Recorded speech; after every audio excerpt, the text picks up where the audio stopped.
Hello and welcome as Zenith Players presents CYMBELINE. I am TJ, I am our technical director.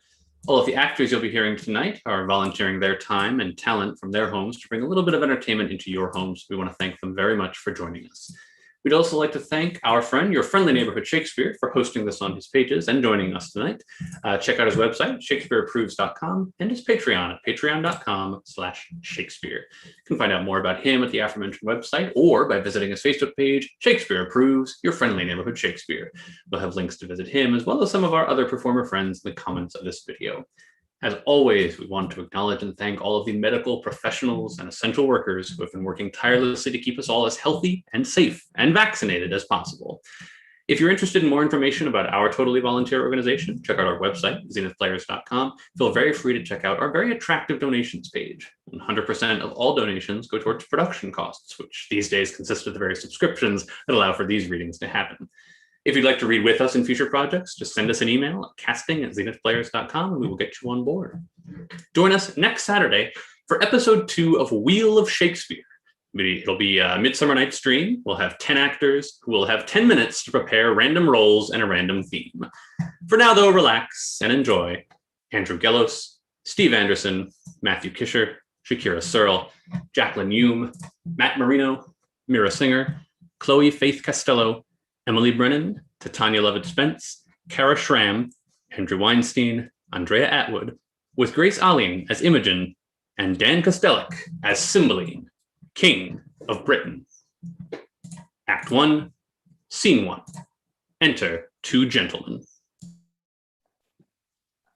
You do not meet a man but frowns. Our bloods no more obey the heavens than our courtiers still seem as does the king's. But what's the matter? His daughter, and the heir of the kingdom, whom he purported to his wife's sole son, a widow that he late married, hath referred herself unto a poor but worthy gentleman. She's wedded, her husband banished, and she imprisoned.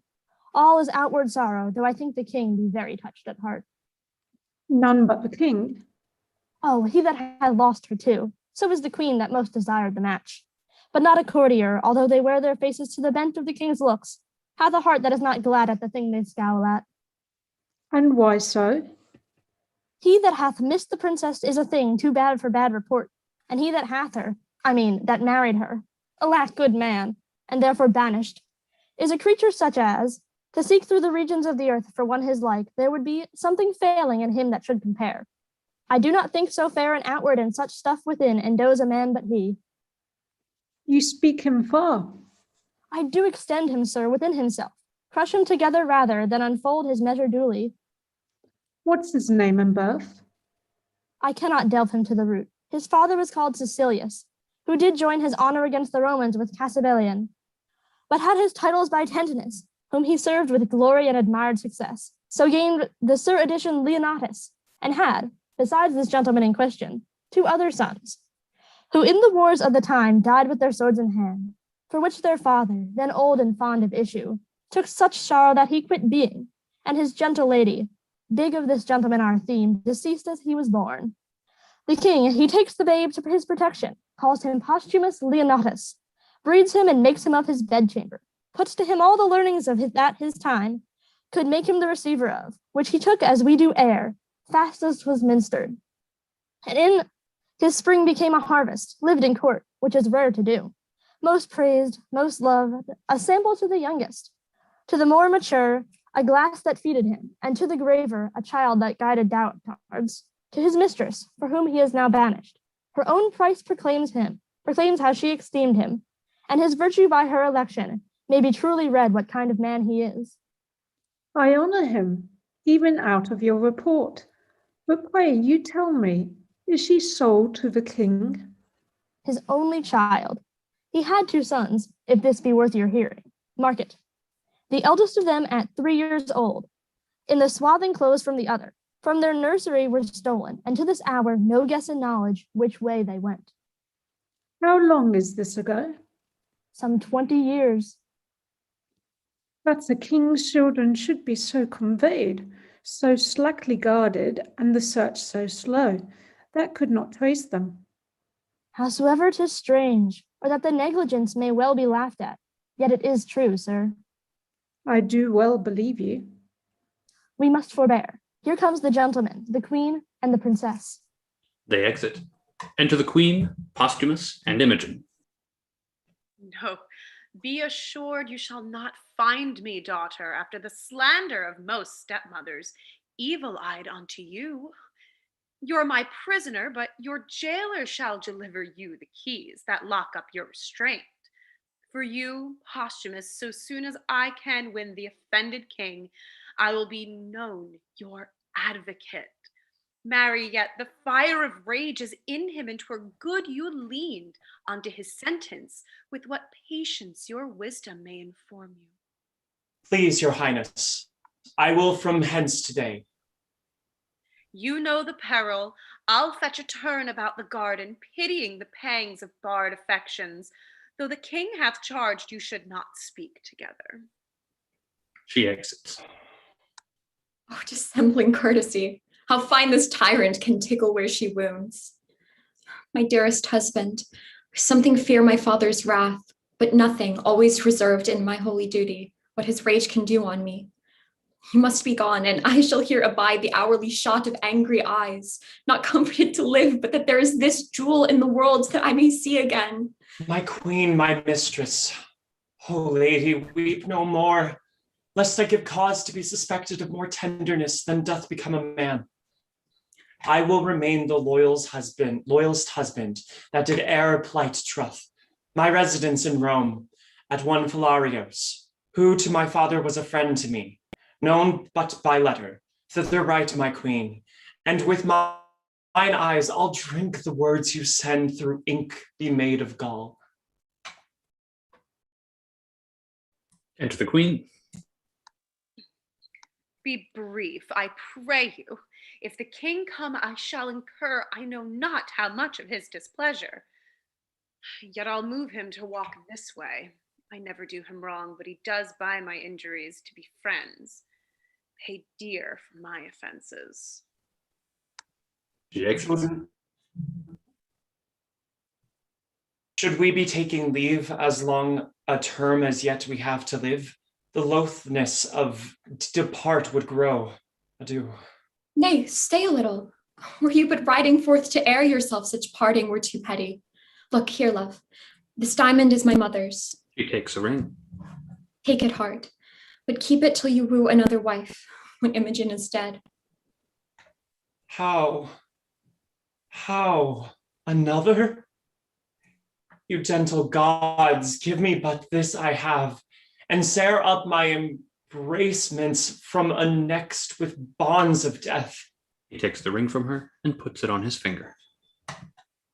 Remain thou here, while sense can keep it on.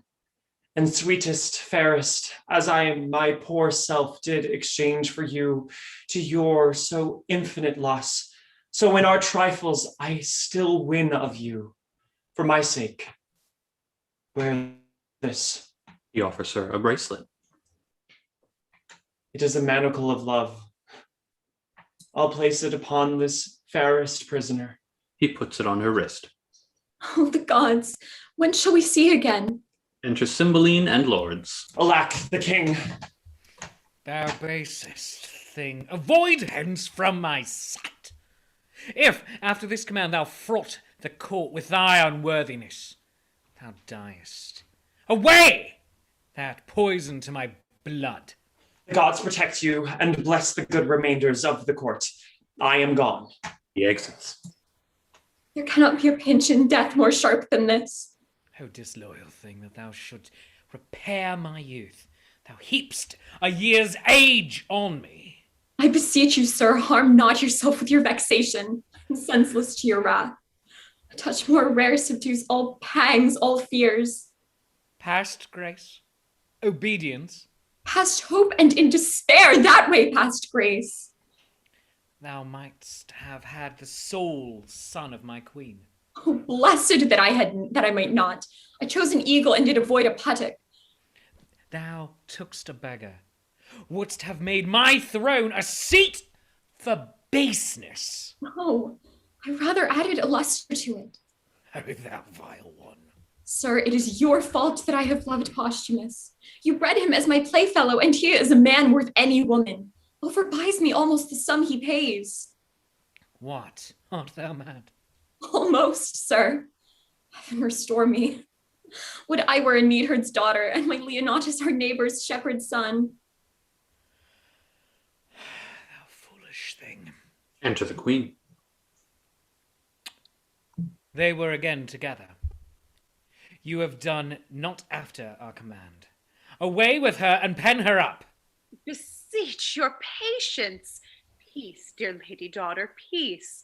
Sweet sovereign, leave us to ourselves and make yourself some comfort out of your best advice. Nay, let her languish a drop of blood a day, and being aged, die of this folly. He exits with lords. Ah, you must give way. Enter Pisanio. Here is your servant. How now, sir? What news? My lord, your son drew on my master. No harm, I trust, is done. There might have been, but that my master rather played than fought, and had no help of anger. They were parted by gentlemen at hand. I am very glad on it. Your son's my father's friend. He takes his part to draw upon an exile. Oh, brave sir. I would they were in Afric both together, myself by with a needle that I might prick the goer back. Why came you from your master? On his command, he would not suffer me to bring him to the haven, left these notes of what commands I should be subject to when to please you to employ me. This hath been your faithful servant. I dare lay in mine honor he will remain so. I humbly thank your highness. Pray, walk a while. About some half hour hence, pray you speak with me. You shall at least go see my lord aboard. For this time leave me. They exit. Act 1, Scene 2. Enter Cloten and 2 lords. Sir, I would advise you to shrift a shirt. The violence of action hath made you reek as a sacrifice. Where air comes out, air comes in. There's none abroad so wholesome as that you vent. If my shirt were bloody, then to shift it. Have I hurt him? No, faith, not so much as his patience. Hurt him? His body's a passable carcass if he be not hurt. It is a thoroughfare for steel if he be not hurt. His steel was in debt. It went over the backside for town. The villain would not stand me. No, but he fled forward still, toward your face. Stand you? You have land enough of your own, but he added to your having, gave you some ground. As many inches as you have oceans. Puppies. I would they had not come between us. So would I, till you had measured how long a fool you were upon the ground. And that she should love this fellow and refuse me. If it be a sin to make a true election, she is damned. Sir, as I told you always, her beauty and her brain go not together. She's a good sign, but I have seen a small reflection of her wit. She shines not upon fools, lest the reflection should hurt her.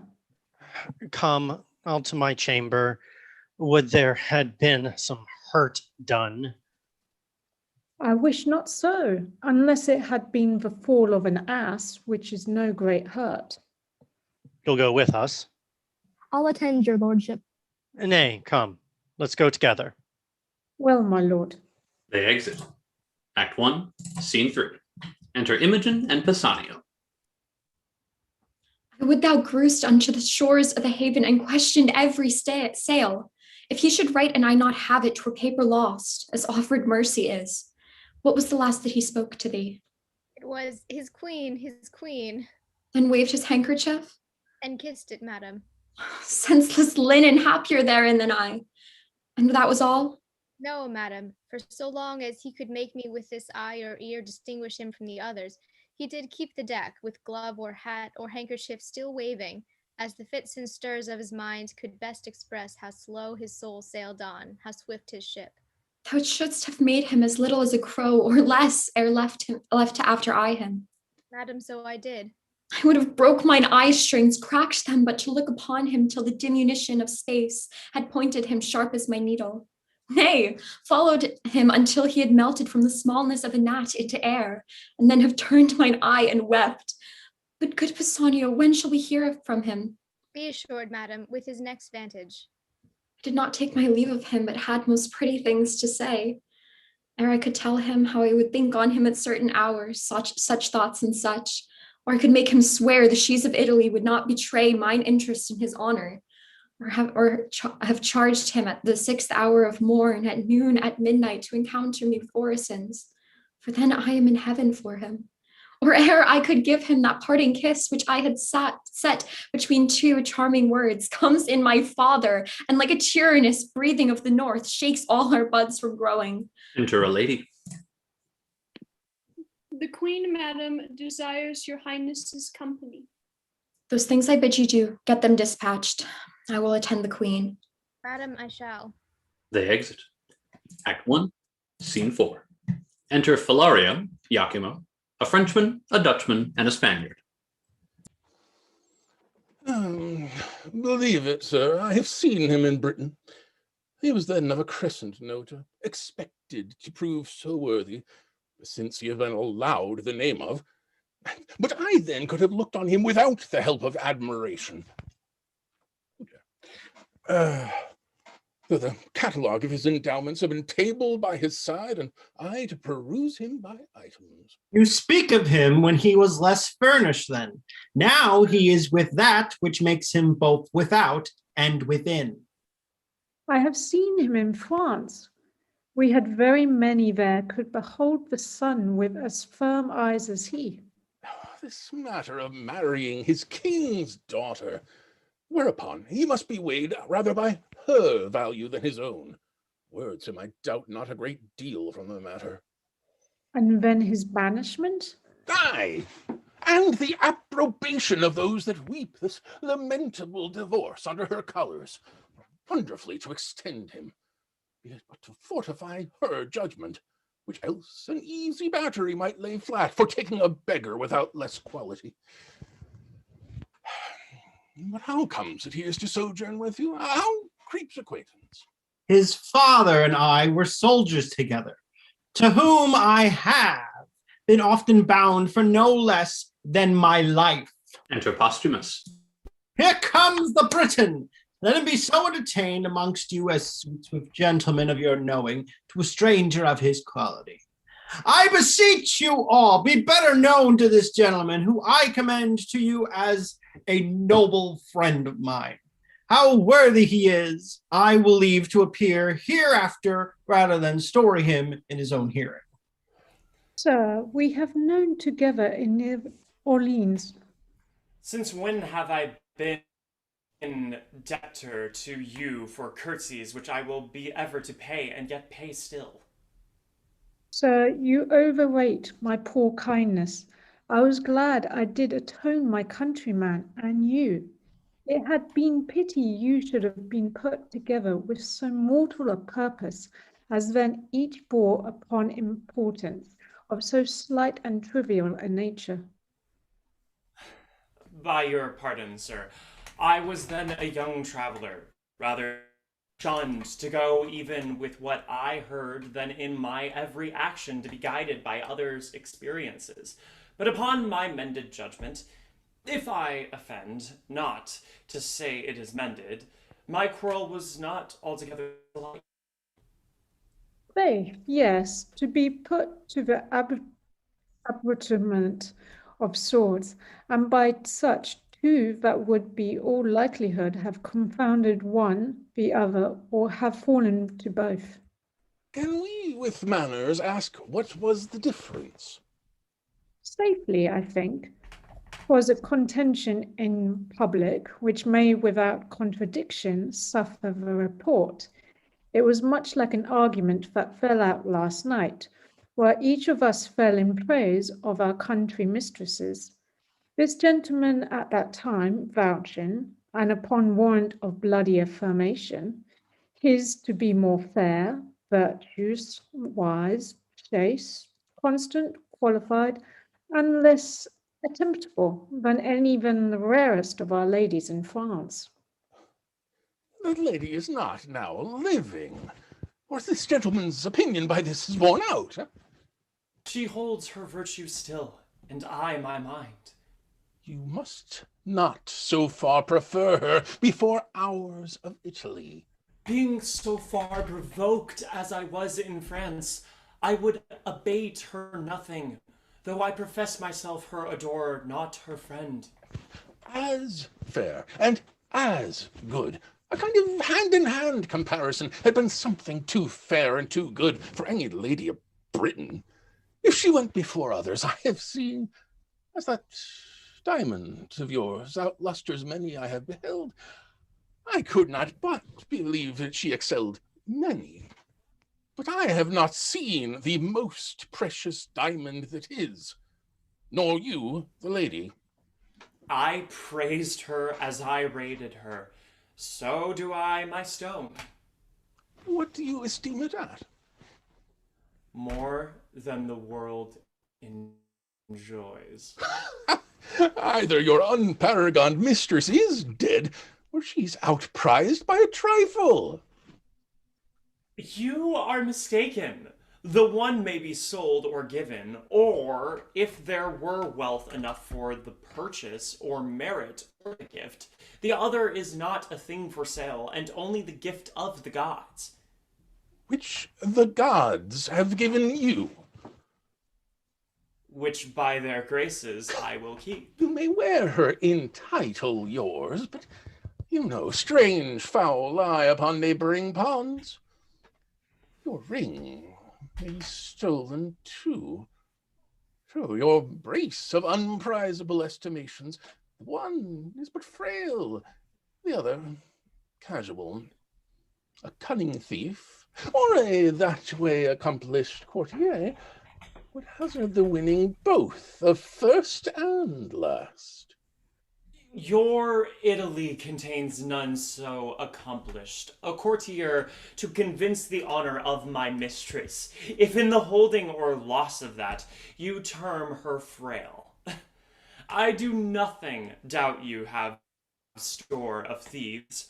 Notwithstanding, I fear not my ring. Let us leave here, gentlemen. Sir, with all my heart, this worthy signor, I thank him, makes no stranger of me. We are familiar at first. With 5 times so much conversation, I should get ground of your fair mistress. Make her go back even to the yielding, had I admittance and opportunity to friend. No. I dare thereupon pawn the moiety of my estate to your ring, which in my opinion o'ervalues it something. But I make my wager rather against your confidence than her reputation. And to bar your offence herein too, I durst attempt it against any lady in the world. You are a great deal abused in too bold a persuasion, and I doubt not you sustain what you're worthy of by your attempt. What's that? A repulse. Though your attempt, as you call it, deserve more, a punishment too. Gentlemen, enough of this. It came in too suddenly. Let it die as it were born, and I pray you, be better acquainted. Would I had put my estate and my neighbors on the approbation of what I have spoke. What lady would you choose to assail? Yours, whom in constancy you think stands so safe. I will lay you 10,000 ducats to your ring that commend me to the court where your lady is, with no more advantage than the opportunity of a second conference, and I will bring from thence that honor of hers which you imagine so reserved. I will wage against your gold. Gold to it. My ring I hold dear as my finger, 'tis part of it. You are a friend, and therein the wiser.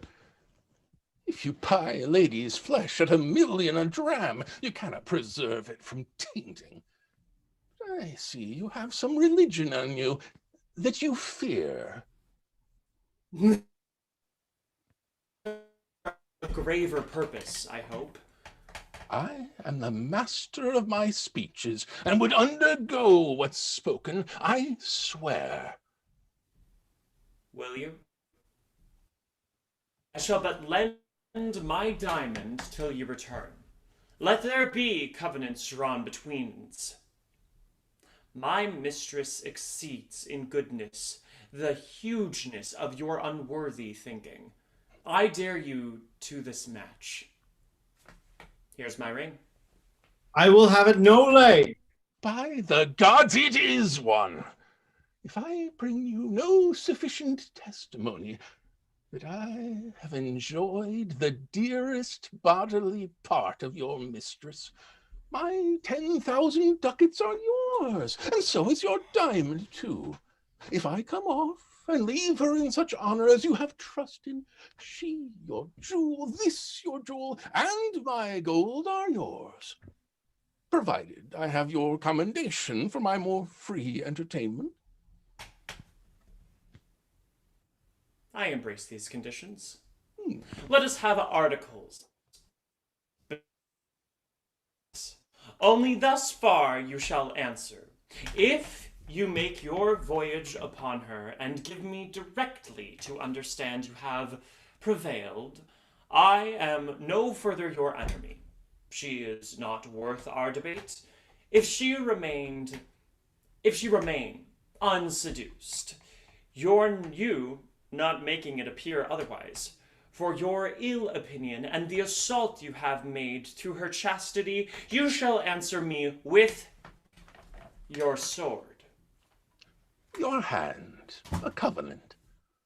We will have these things set down by lawful counsel, and straightway for Britain, lest the bargain should catch cold and starve.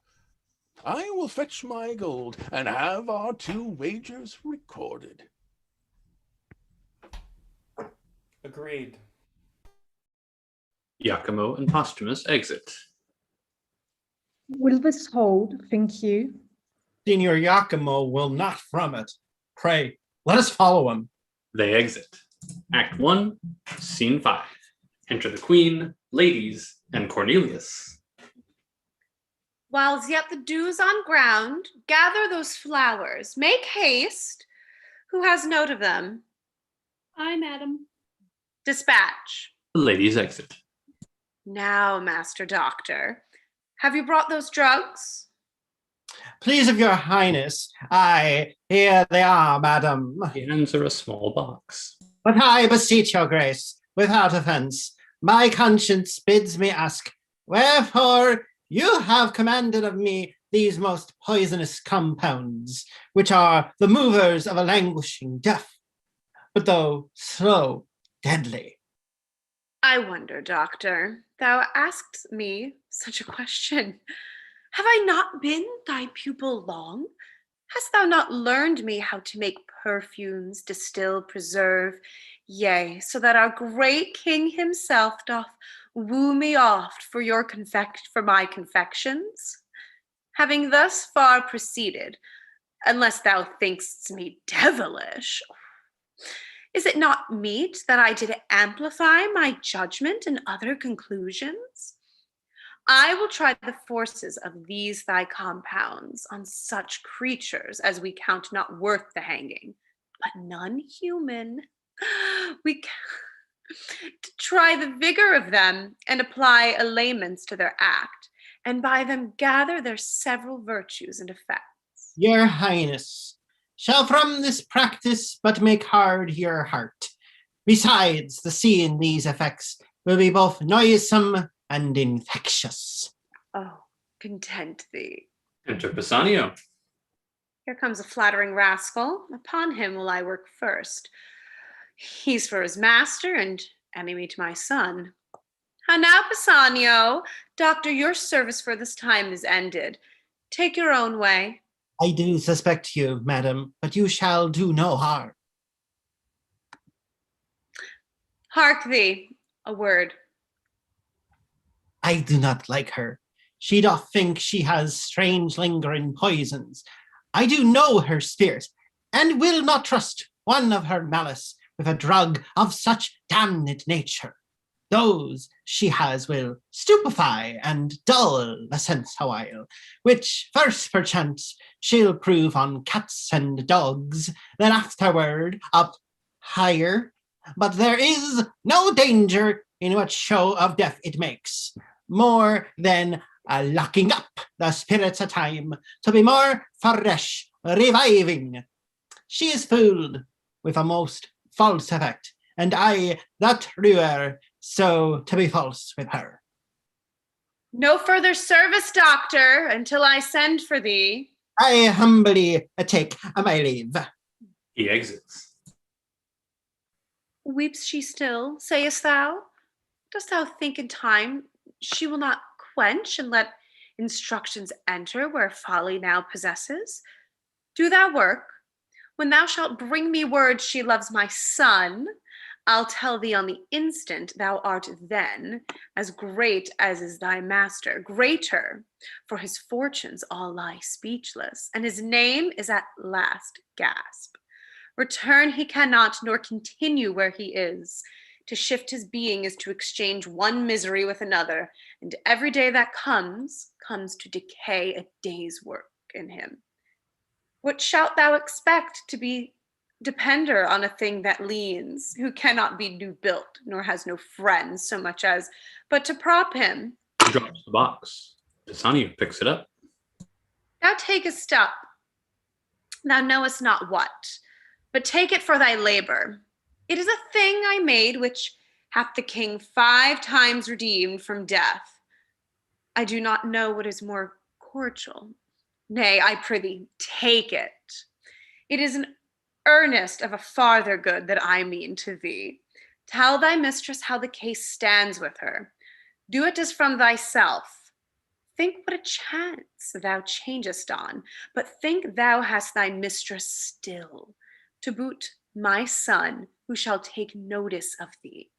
I'll move the king to any shape of thy preferment, such as thou desire, and then myself, I chiefly, that set thee on to this desert, am bound to load thy merit richly. Call my women, think on my words. Pisanio exits. A sly and constant knave, not to be shaked, agent for his master, and then remembrancer of her to hold the handfast to her lord. I have given him that which, if he take, shall quite unpeople her of leisures for her sweet, and which she after, except she bend her humor, shall be assured to taste of too. Enter Pisanio and ladies carrying flowers. So, well done, the violets, cowslips, and the primroses bear to my closet. Fare thee well, Pisanio. Think on my words. Queen and ladies exit. And shall do, but when to my good lord I prove untrue, I'll choke myself. There's all I'll do for you. He exits. Act 1, Scene 6. Enter Imogen, alone. A father cruel and a stepdame false, a foolish suitor to a wedded lady that hath her husband banished. Oh, that husband, my supreme crown of grief and those repeated vexations of it. Had I been thief stolen as my 2 brothers, happy, but most miserable is the desire that's glorious. Blessed be those, how mean soe'er, that have their honest wills which sees in comfort. Who may this be? Fie! Enter Pisanio and Iachimo. Madam, a noble gentleman of Rome comes from my lord with letters. Change you, madam. The worthy Leonatus is in safety and greets your highness dearly. He gives her a letter. Thanks, good sir. You're kindly welcome. All of her that is out of door most rich. If she be furnished with a mind so rare, she is alone the Arabian bird. I have lost the wager. Boldness be my friend. Arm me audacity from head to foot. Like the Parthian, I shall flying fight. Rather, directly fly. He is one of the noblest note, to whose kindness I am most infinitely tied. Reflect upon him accordingly as you value your trust. Leonatus. So far I've read aloud, but even at the very middle of my heart is warmed by the rest, and takes it thankfully. Yours welcome worthy sir, as I have words to bid you, and shall find it so in all that I can do. Thanks, fairest lady. What? Are men mad? Hath nature given them eyes to see this vaulted arch and the rich crop of sea and land, which can distinguish twixt the fiery orbs above and the twinned stones upon the numbered beach? Can we not partition make with spectacles so precious twixt fair and foul? What makes your admiration? It cannot be in the eye. For apes and monkeys twixt such sheaves as this would chatter this way and condemn with mows the other. Nor in the judgment, for idiots in this case of favor would be wisely definite. Nor in the appetite, sluttery to such neat excellence opposed should make desire vomit emptiness, not so allured to feed. What is the matter, Trow? The cloyed will, that satiate yet unsatisfied desire, that tub both filled and filling and running, ravening first the lamb, longs after the garbage. What, dear sir, thus raps you? Are you well? Thanks, madam. Well, beseech you, sir, I'll desire my man's abode where I did leave him. He's strange and peevish. I was going, sir, to give him welcome. He exits. Continues well, my lord. His health beseech you? Well, madam. Is he disposed to mirth? I hope he is. Exceeding pleasant. None a stranger there, so merry and so gamesome. He is called the Britain Reveller. When he was here, he did incline to sadness, and oftentimes not knowing why. I never saw him sad. Oh, there is a Frenchman, his companion, one an eminent monsieur, that it seems much loves a Dolian girl at home. He furnaces the thick sighs from him. How's the jolly Briton, your lord, I mean, laughs from his free lungs, cries, "Oh, can my sides hold to think that man who knows by history report or his own proof what woman is, yea, what she cannot choose but must be, with his free hours languish for a sordid bondage." Will my lord say so? Aye, madam, with his eyes in flood with laughter. It is a recreation to be by and hear him mock the Frenchman. But heavens know, some men are much to blame. Not he, I hope. Oh, not he. But yet heaven's bounty towards him might be used more thankfully. In himself 'tis much. In you, which I account is beyond all talents, whilst I am bound to wonder, I am bound to pity too. What do you pity, sir? Two creatures, heartily. Am I one, sir? You look on me. What rack discern you in me deserves your pity? Lamentable. What, to hide me from the radiant sun and solace in the dungeon by a snuff? I pray you, sir, deliver with more openness your answers to my demands. Why do you pity me? That others do. I was about to say enjoy your... But it is an office of the gods to venge it, not mine to speak on. You just seem to know something of me or what concerns me.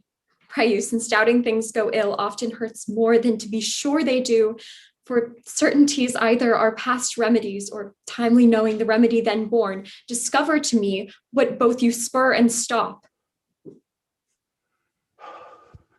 Had I this cheek to bathe my lips upon, this hand, whose every touch would force the feeler's soul to the oath of loyalty, this object, which takes prisoner the wild motion of mine eye, fixing it only here. Should I, damn it then, slaver with lips as common as the stairs that mount the Capitol, join gripes with hands made hard with hourly falsehood, falsehood as with labor, then by peeping in an eye, base and illustrious as the smoky light that's fed with stinking tallow, it were fit that all the plagues of hell should at one time encounter such revolt. My lord, I fear, has forgot Britain. And himself.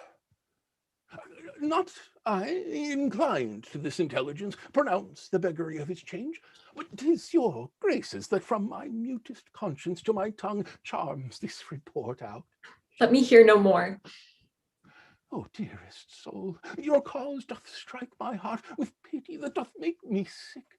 A lady so fair, and fastened to an empery, would make the greatest king double. To be partnered with tomboys, hired with that self-exhibition which our own coffers yield, with diseased ventures that play with all infirmities for gold, which rottenness can lend nature, such boiled stuff as well might poison. Be revenged.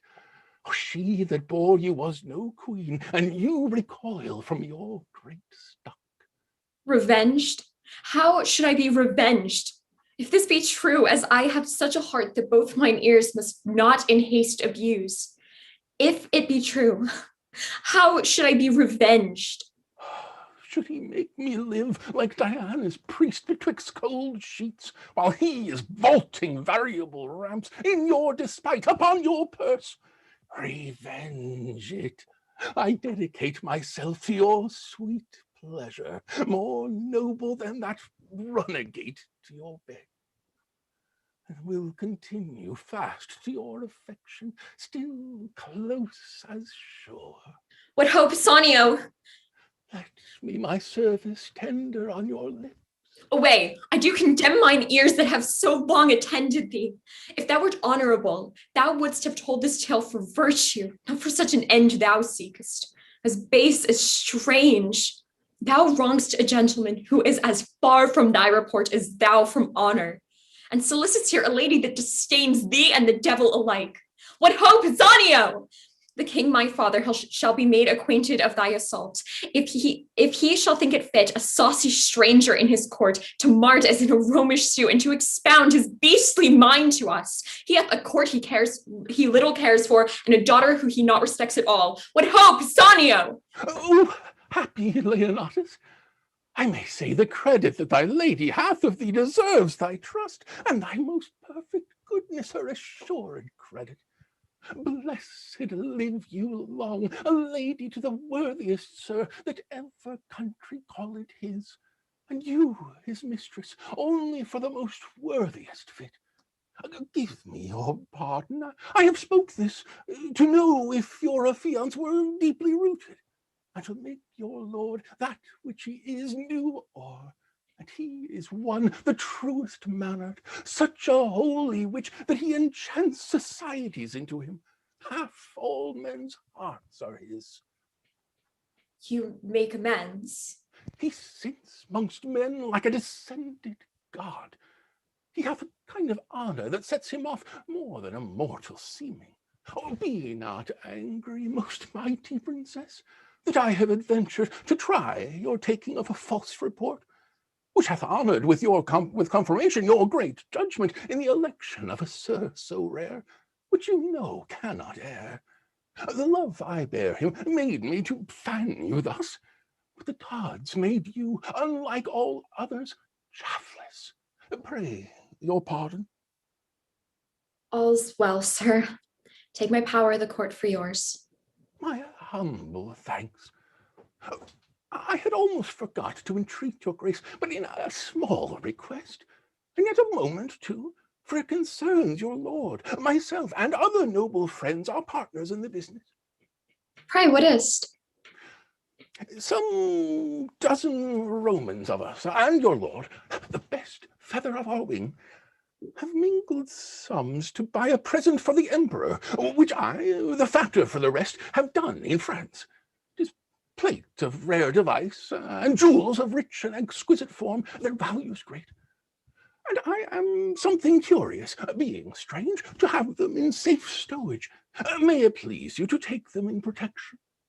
Willingly, and upon mine honor for their safety. Since my lord hath interest in them, I will keep them in my bedchamber. They are in a trunk, attended by my men. I will make bold to send them to you. Only for this night I must aboard tomorrow. Oh, no. Yes, I beseech, or I shall short my word by lengthening my return. From Gallia I crossed the seas on purpose and on promise to see your grace. I thank you for your pains, but not away tomorrow. Oh, I must, madam. Therefore, I shall beseech you, if you please to greet your lord with writing, do it tonight. I have outstood my time, which is material to the tender of our present.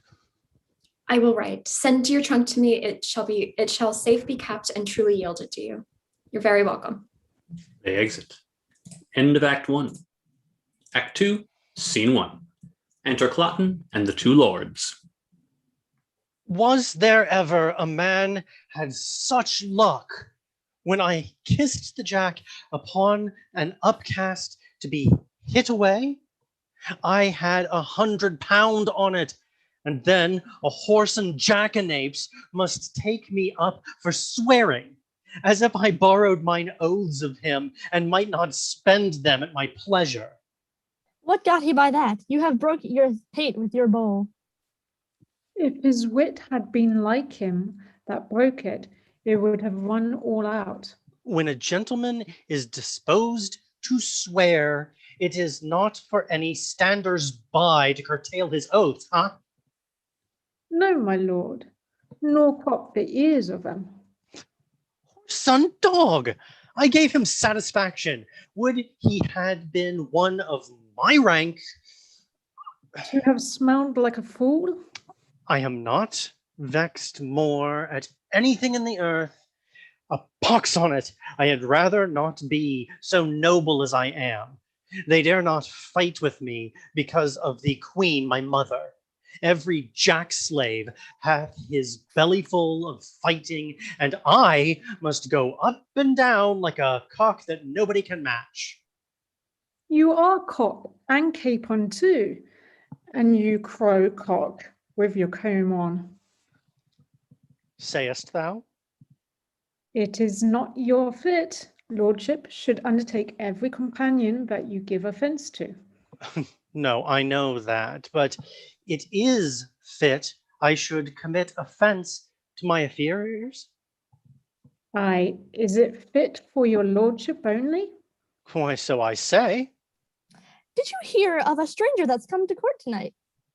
A stranger, and I know not on it? He's a strange fellow himself, and knows it not.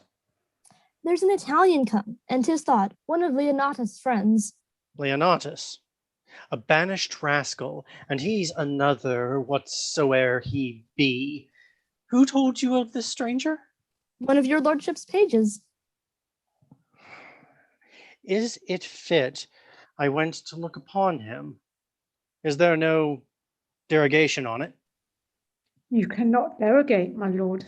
Not easily, I think. You are a fool, granted. Therefore your issues, being foolish, do not derogate. Come, I'll go see this Italian. What I have lost today at Bulls, I'll win tonight of him. Come, go. I'll attend your lordship. Cloten and the First Lord exit. That such a crafty devil as his mother should yield the world this ass, a woman that bears all down with her brain, and this her son, cannot take 2 from 20 for his heart and leave 18. Alas, poor princess, thou divine Imogen, what thou endurest betwixt a father by thy step dame governed, a mother hourly conjoining plots, a wooer more hateful than the foul expulsion is of thy dear husband, than that horrid act, of the divorce he'd make. The heavens hold firm. The walls of thy dear honor keep unshaked. That temple, thy fair mind, that thou may stand to enjoy thy banished lord and his great land. He exits. Act 2, Scene 2. A trunk is brought in. Enter Imogen, reading in her bed, and a lady. Who's there? My woman Helen? Please you, madam. What hour is it? Almost midnight, ma'am. Oh, I've read 3 hours then. Mine eyes are weak. Fold down the leaf where I have left. To bed. Take not away the taper, leave it burning. And if thou canst wake by 4 the clock, I prithee call me. The lady exits. Sleep hath seized me wholly. To your protection I commend me, gods. From fairies and the tempters of the night, guard me, beseech you. She sleeps. Giacomo enters from the trunk.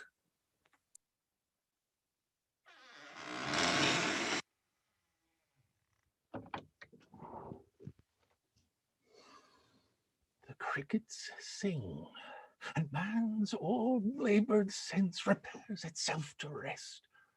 Our Tarquin thus did softly press the rushes, ere he wakened the chastity he wounded. Cytherea, how bravely thou becomest to thy bed, fresh lily, and whiter than the sheets, that I might touch, but kiss, one kiss. Oh, rubies unparagoned, how dearly they do it. 'Tis her breathing that perfumes the chamber, yes. The flame of the taper bows toward her, and would underpeep her lids to see the enclosed lights, now canopied under these windows, white and azure laced, with blue of heaven's own tint. But my design, to note the chamber, I will write all down. Such and such pictures, there the window, such the adornment of her bed, such and such the contents of the story. But some natural notes about her body, above 10,000 meaner movables, would testify to enrich mine inventory. Oh, sleep, thou ape of death, lie dull upon her, and be her sense but as a monument, thus in a chapel lying. He begins to remove her bracelet. Come off! Come off! As slippery as the Gordian knot was hard. 'Tis mine. And this will witness outwardly as strongly as the conscience does within to the madding of her lord. On her left breast, a mole, a sink spotted, like the crimson drops in the bottom of a cowslip. Here's a voucher stronger than ever law could make. This secret will force him think I have picked the lock and ta'en the treasure of her honor. No more? To what end? Why should I write this down that's riveted, screwed to my memory? She hath been reading late the tale of Altarius. Here the leaf's turned down where Philomel gave up. I have enough. To the trunk again, and shut the spring of it. Swift, swift, you dragons of the night, the dawning may bear the raven's eye. And lodging fear, though this a heavenly angel, hell is here.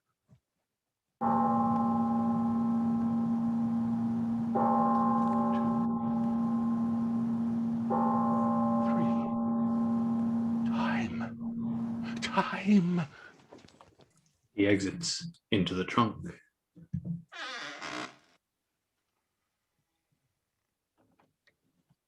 The trunk and bed are removed. Act 3, Scene 2. Enter Cloten and Lords. Your lordship is the most patient man in the loss, the coldest that ever turned up an ace. It would make any man cold to lose.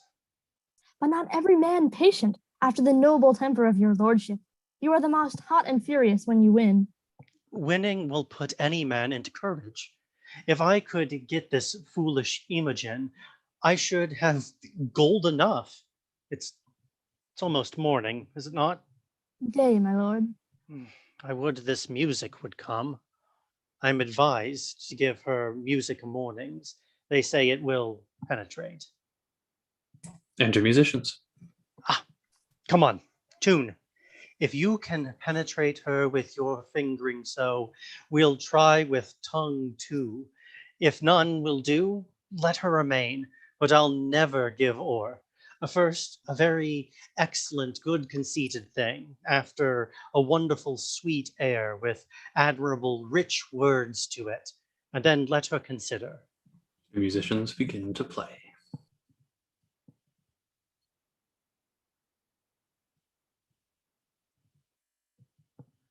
Hark, hark, the lark at heaven's gate sings, and Phoebus grins arise, his steeds to water at those springs who chaliced flowers that lies. A winkling merry buds begin to ope their golden eyes. With everything that pretty is, my lady sweet, arise, arise, arise. So get you gone. If this penetrate, I will consider your music the better. If it do not, it is a vice in her ears, which horse hairs and calves' guts, nor the voice of unpaved eunuch to boots, can never amend. The musicians exit. Enter Cymbeline and the Queen with attendants. Here comes the king. I am glad I was up so late, for that's the reason I was up so early. He cannot choose but take this service I have done fatherly. A good morrow to you, your majesty, and to my gracious mother. Attend you here the door of our stern daughter? Will she not forth? I have assailed her with musics, but she vouchsafes no notice. The exile of her minion is too new. She hath not yet forgot him. Some more time must wear the print of his remembrance on it, and then she's yours. You are most bound to the king, who lets go by no vantages that may prefer you to his daughter. Frame yourself to orderly solicits and befriended aptness of the season. Make denials, increase your services. So seem as if you were inspired to do those duties which you tender to her, that you in all obey her, save when command to your dismission tends, and therein you are senseless. Senseless? Not so. Enter a messenger. So like you, sir, ambassadors from Rome. The one is Caius Lucius. A worthy fellow, albeit he comes on angry purpose now. But that's no fault of his. We must receive him according to the honour of his sender, and towards himself his goodness forespent on us, we must extend our notice. Our dear son, when you have given good morning to your mistress, attend the queen and us. We shall have need to employ you towards this Roman. Come, our queen. Cymbeline and the Queen exit with lords and attendants. If she be up, I'll speak with her. If not, let her lie still and dream. By your leave, oh? I know her women are about her. What if I do line one of their hands? 'Tis gold which buys admittance, oft it doth. Yea, and makes Diana's rangers false themselves, yield up their deer to the stand of the stealer, and this gold which makes the true man killed and saves the thief. Nay, sometimes hangs both thief and true man. What can it not do and undo? I will make one of her women lawyer to me, for I yet not understand the case myself. By your leave. Enter a lady. Who's there that knocks? A gentleman? No more? Yes, and a gentlewoman's son. That's more than some whose tailors are as dear as yours can justly boast of. What's your lordship's pleasure? Your lady's person. Is she ready? Aye, to keep her chamber. There is gold for you. Sell me your good report. How, my good name? Or to report of you what I shall think is good?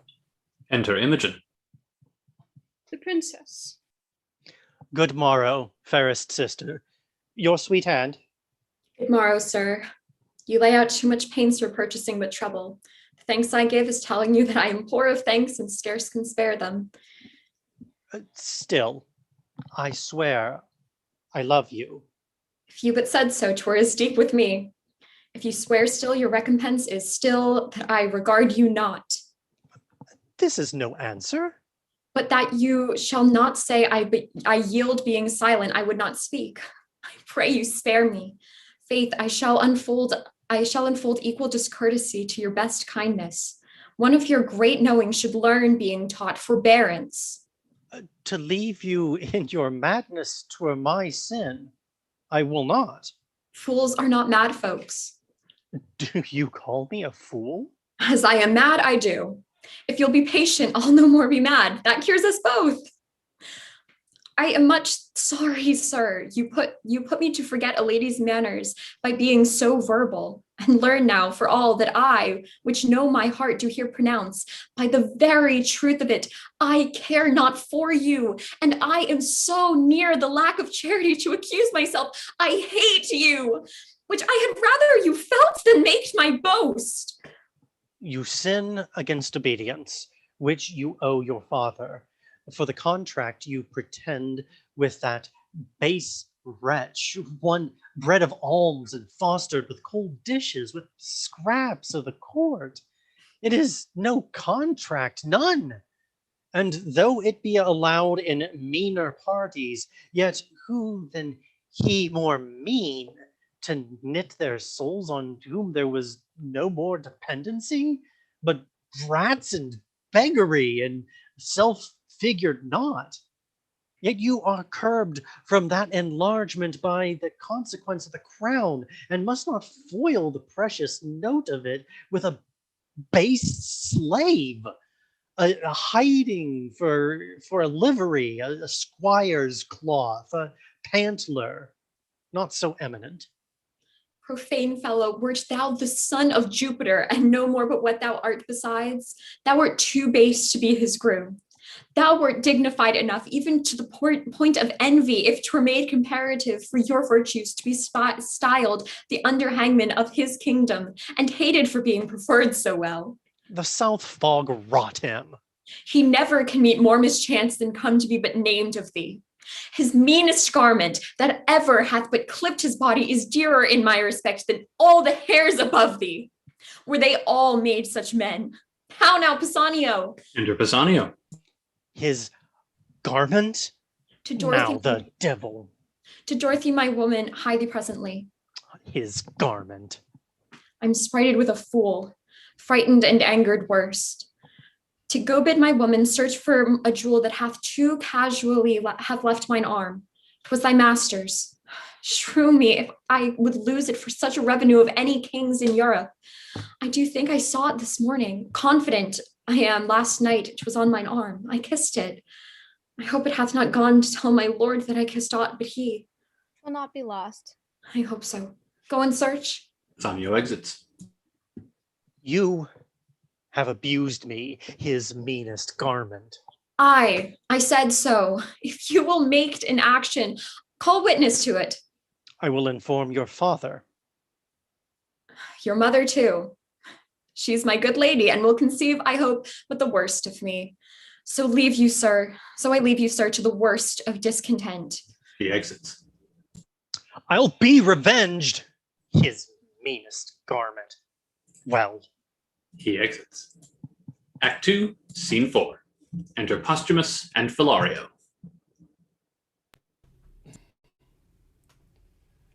Fear it not, sir. I would I were so sure to win the king, as I am bold her honor will remain hers. What means do you make to him? Not any, but abide the change of time, quick in the present winter's state, and wish that warmer days would come. In these feared hopes, I barely gratify your love. They failing, I must die much your debtor. Your very goodness and your company o'erpays all I can do. By this your king hath heard of great Augustus, Caius Lucius, will do's commission thoroughly. And I think he'll grant the tribute, send the arrearages, or look upon our Romans, whose remembrance is yet fresh in their grief. I do believe, statist though I am none nor like to be, that this will prove a war. And you shall hear the legend now in Gallia, sooner landed in our not fearing Britain than have tidings of any penny tribute paid. Our countrymen are men more ordered than what Julius Caesar smiled at their lack of skill, but found their courage worthy his frowning at. Their discipline, now winged, with their courages, will make known to their approvers they are people such that mend upon the world. Enter Iachimo. See, Iachimo! The swiftest hearts have posted you by land, and winds of all the corners kissed your sails to make your vessel nimble. Welcome, sir. I hope the briefness of your answer made the speediness of your return. Your lady is one of the fairest I have looked upon. And there with all the best, or let her beauty look thorough casement to allure false hearts, and be false with them. Here are some letters for you. They're tender. Good, I trust. 'Tis very like. Was Caius Lucius in the Britain court when you were there? He was expected then, but not approached. All is well yet. Sparkles this stone as it was wont, or is 't not too dull for your good wearing? If I have lost it, I should have lost the worth of it in gold. I'll make a journey twice as far to enjoy a second night of such sweet shortness, which was mine in Britain. For the ring is won. The stone's too hard to come by. Not a whit, your lady being so easy. Make not, sir, your loss your sport. I hope you know that we must not continue friends. Good sir, we must if you keep covenant. Had I not brought the knowledge of your mistress home, I grant we were to question further. But I now profess myself the winner of her honor, together with your ring, and not the wronger of her or you, having proceeded but by both your wills. If you can make to parent that you have tasted her in bed, my hand and ring is yours. If not, the foul opinion you had of her pure honor gains or loses, your sword or mine, or masterless, leave both to who shall find them. Sir, my circumstances, being so near the truth as I will make them, must first induce you to believe, whose strength I will confirm with oath, which I doubt not you'll give me leave to spare when you shall find you need it not. Proceed. First, her bedchamber, where I confess I slept not, but profess that was well worth watching. It was hanged with tapestry of silk and silver, the story of proud Cleopatra when she met her Roman, and Cydnus swelled above the banks, or for the press of boats or bride. A piece of work so bravely done, so rich, that it did strive in workmanship and value, which I wonder it could be so rarely and exactly wrought, since the true life on it was... This is true, and this you might have heard of her by me or by some other. More particulars must justify my knowledge. So they must, or do your honor injury. The chimney is south the chamber, and the chimney piece chased Dian bathing. Never saw I figures so likely to report themselves. The cutter was as another nature, dumb outwent her, motion and breath left out.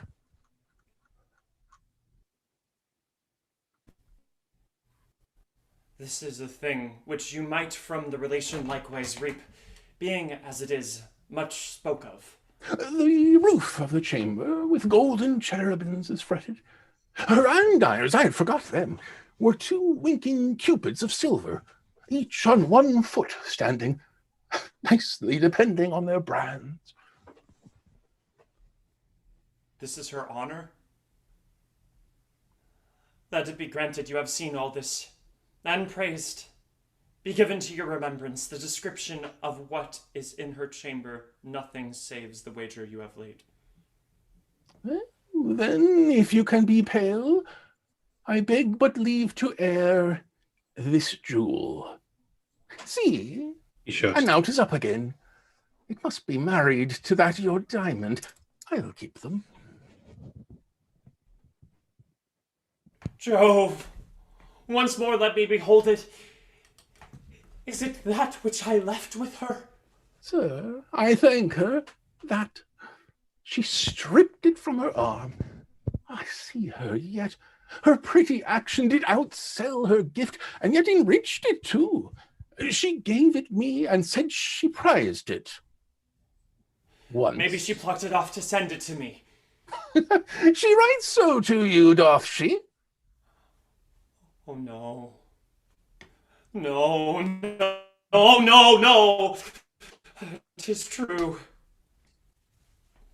Here, take this. It is a basilisk unto mine eyes. Kills me to look on it. Let there be no honor where there is beauty, truth, where semblance, love, where's another man, the vows of women, of no more bondage to be to where they are made than they are to their virtues, which is nothing. Oh, the measure false. Have patience, sir, and take your ring back. 'Tis not yet won, and it may be probable she lost it. Or who knows if one her women, being corrupted, have stolen it from her.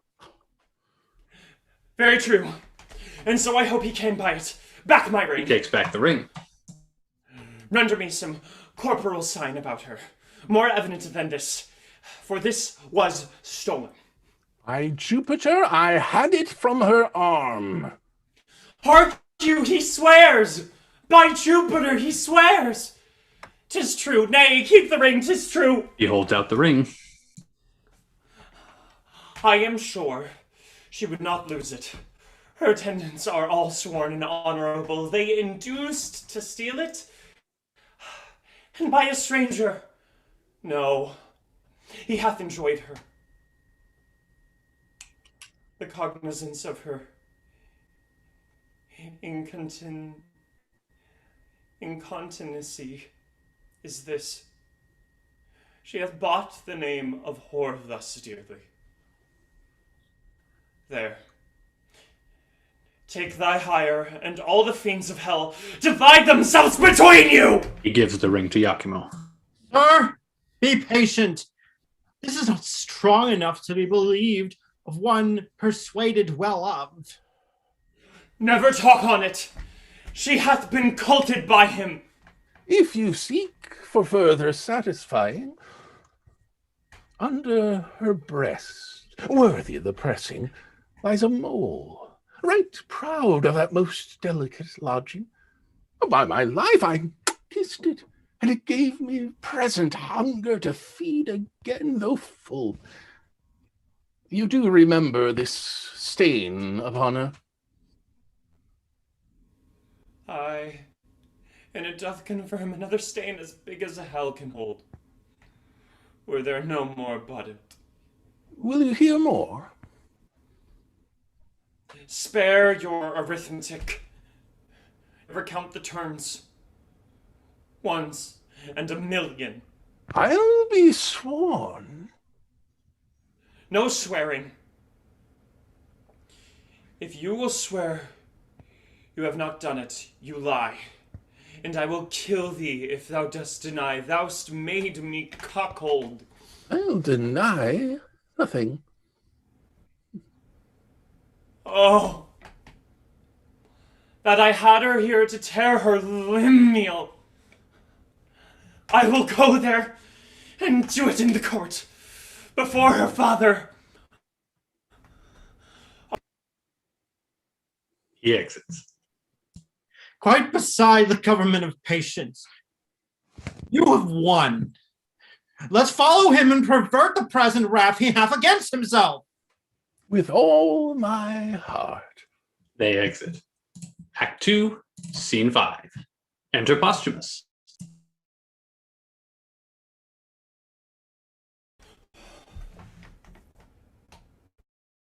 Is there no way for men to be, but women must be half-workers?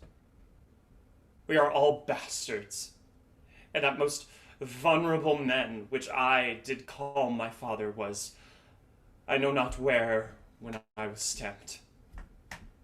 Some coiner with his tools made me a counterfeit, yet my mother seemed the Dian of that time, so doth my wife, the non-perial of this.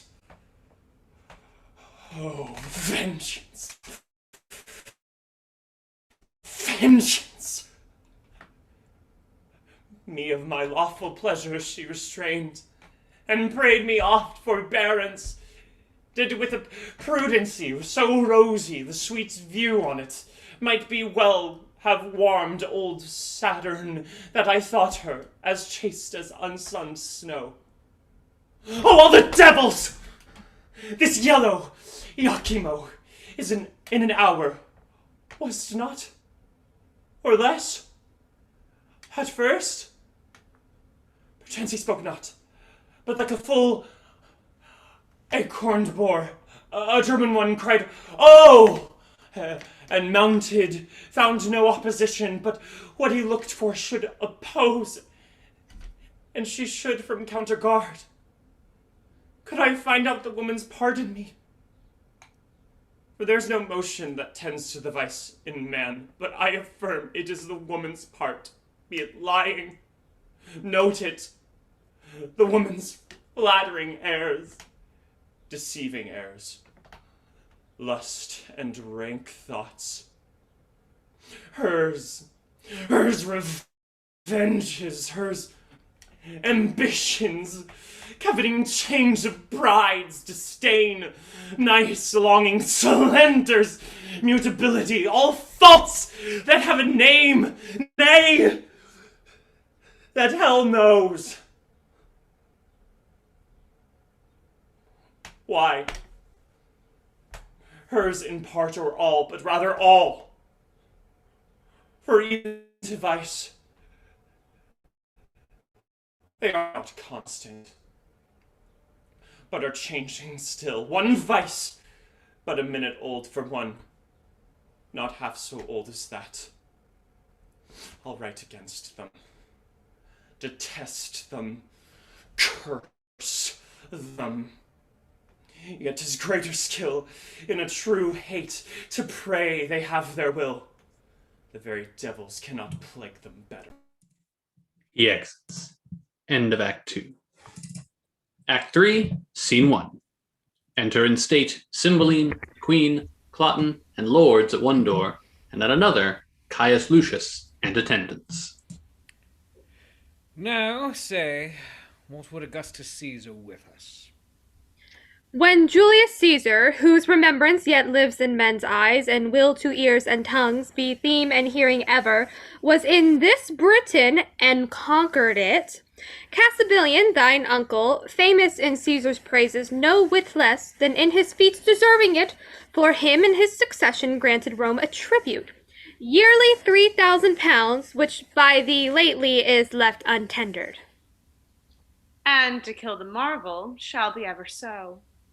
There be many Caesars ere such another Julius. Britain's a world by itself, and we will nothing pay for wearing our own noses.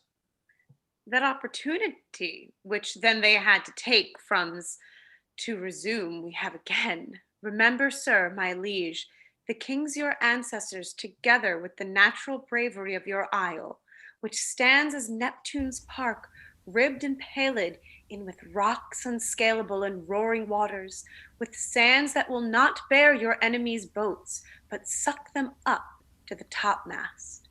A kind of conquest Caesar made here, but made not here his brag of came and saw and overcame.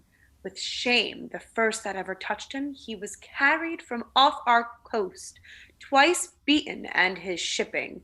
Poor ignorant baubles on our terrible seas, like eggshells moved upon their surges, cracked as easily gainst our rocks. For joy whereof the famed Casabellan, who was once at point, O giglet fortune, to master Caesar's sword, made Lude's town with rejoicing fires bright, and Britain struck with courage. Come, there's no more tribute to be paid. Our kingdom is stronger than it was at that time, and, as I said, there is no more such Caesars. Others of them may have crooked noses, but to owe such straight arms, none. Son, let your mother end.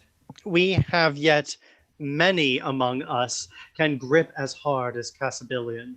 I do not say I am one, but I have a hand. Why tribute? Why should we pay tribute? If Caesar can hide the sun from us with a blanket or put the moon in his pocket, we will pay him tribute for light. Else, sir, no more tribute. Pray you now. You must know, till the injurious Romans did extort this tribute from us, we were free.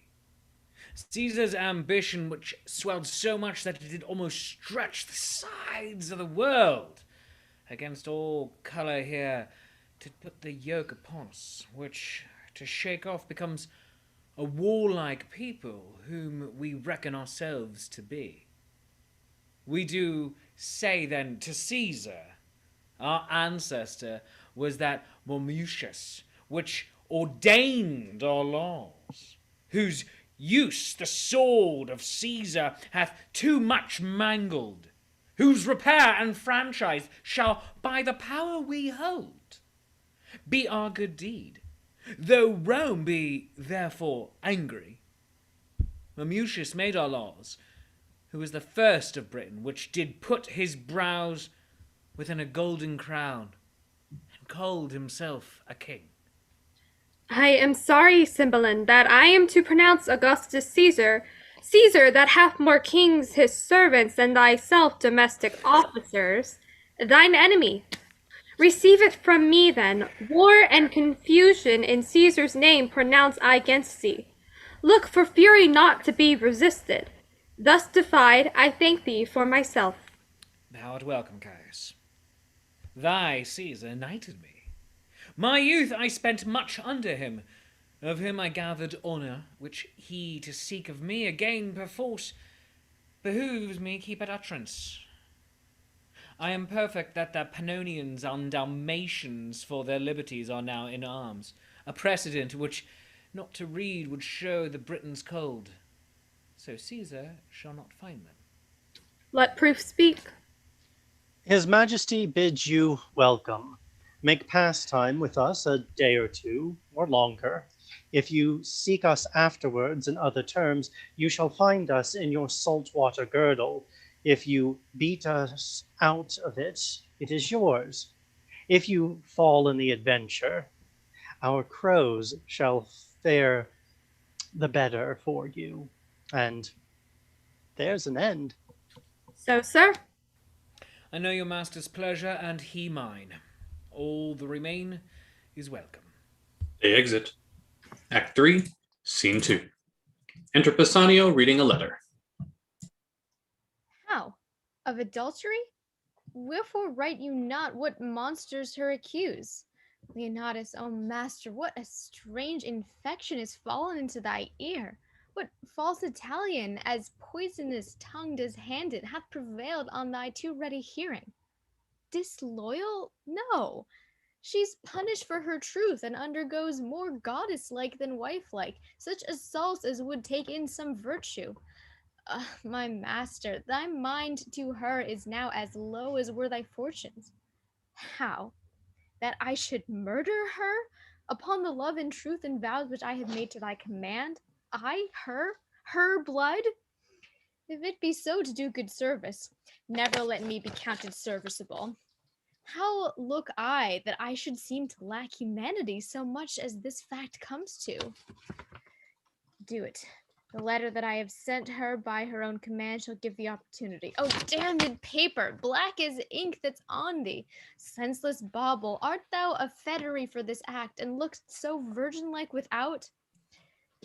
Lo, here she comes. Enter Imogen. I'm ignorant in what I am commanded.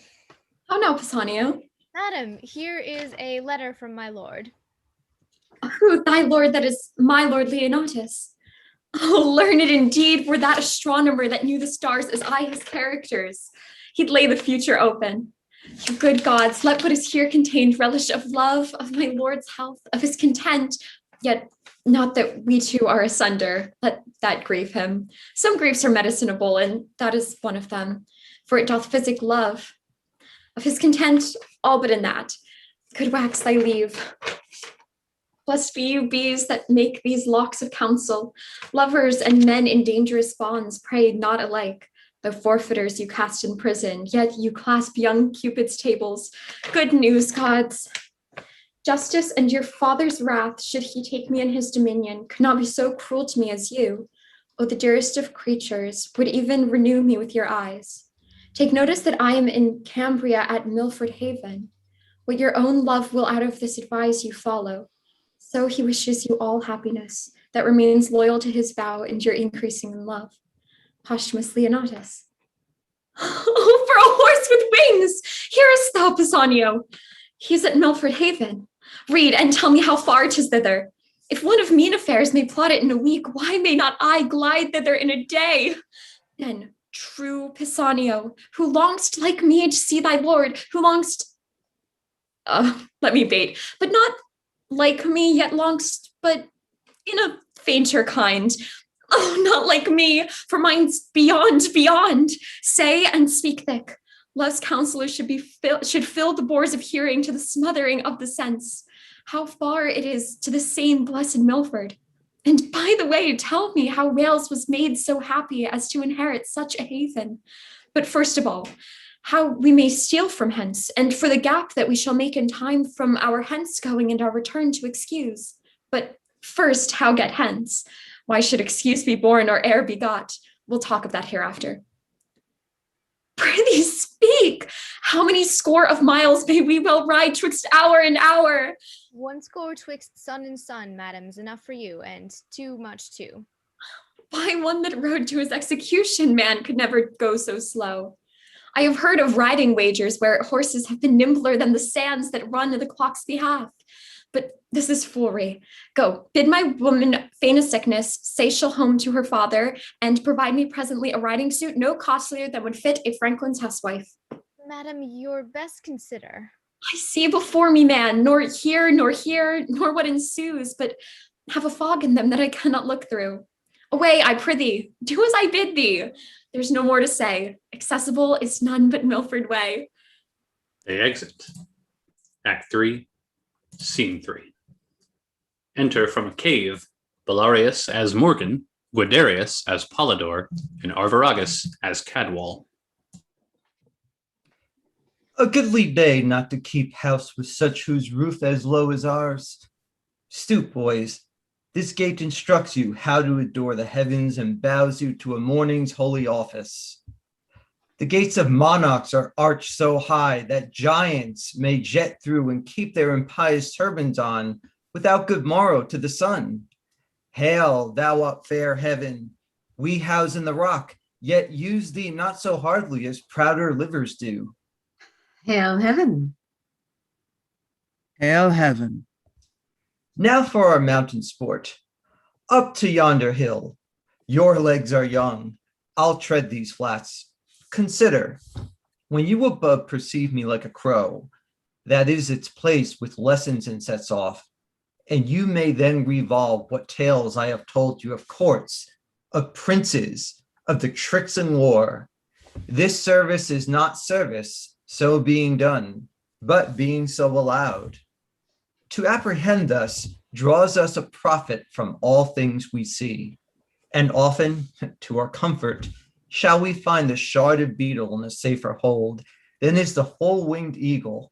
Oh, this life is nobler than attending for a check, richer than doing nothing for a robe, prouder than rustling in unpaid-for silk. Such gain the cap of him that makes him fine, yet keeps his book uncrossed. No life to ours. Out of your proof you speak. We, poor unfledged, have never winged from view of nest, nor know not what as from home. Haply this life is best, if quiet life be best, sweeter to you that have a sharper known, well corresponding with your stiff age. But unto us it is a cell of ignorance, travelling a bed, a prison for a debtor that not dares to stride a limit.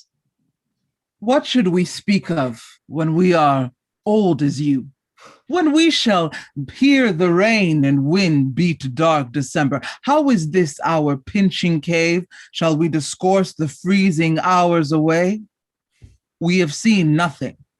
We are beastly, subtle as the fox for prey, like warlike as the wolf for what we eat. Our valor is to chase what flies. Our cage we make acquire, as doth the prison bird, and sing our bondage freely. How you speak. Did you but know the city's usuries and felt them knowingly, the art of the court, as hard to leave as keep, whose top to climb is certain falling, or so slippery that the fear's as bad as falling? The toil of the war, a pain that only seems to seek out danger in the name of fame and honor, which dies in the search and hath as oft a slanderous epitaph as record of fair act. Nay, many times doth ill deserve by doing well. What's worse, must curtsy at the censure. Oh, boys, this story the world may read in me. My body's marked with Roman swords, and my report was once first with the best of note. Cymbeline loved me, and when a soldier was the theme, my name was not far off. Then was I as a tree whose boughs did bend with fruit. But in one night, a storm of robbery, call it what you will, shook down my mellow hangings, nay, my leaves, and left me bare to weather. Uncertain favor. My fault being nothing, as I have told you oft, but that two villains, whose false oath prevailed before my perfect honor, swore to Cymbeline I was confederate with the Romans. So followed my banishment. And this 20 years, this rock and these destinies have been my world, where I have lived in honest freedom, paid more pious debts to heaven than in all the forend of my time. But up to the mountains, this is not hunter's language. He that strikes the venison first shall be the lord of the feast. To him the other two shall minister, and we will fear no poison, which attends in place of greater state. I'll meet you in the valleys. Guiderius and Arviragus exit. How hard it is to hide the sparks of nature. These boys know little they are sons to the king, nor Cymbeline dreams that they are alive. They think they are mine, and though trained up thus meanly, in the cave wherein they bow, their thoughts do hit the roofs of palaces, and nature prompts them in simple and low things to prince it much beyond the trick of others. This Polydor, the heir of Cymbeline in Britain, who the king his father called Guiderius, Jove, when on my 3-foot stool I sit and tell the warlike feats I have done, his spirits fly out into my story, say, thus mine enemy fell, and thus I set my foot on his neck. Even then the princely blood flows in his cheek. He sweats, strains his young nerves, and puts himself in posture that acts my words. The younger brother, Cadwal, once Arviragus, as if in like a figure, strikes life into my speech and shows much more his own conceiving. Hark, the game is roused.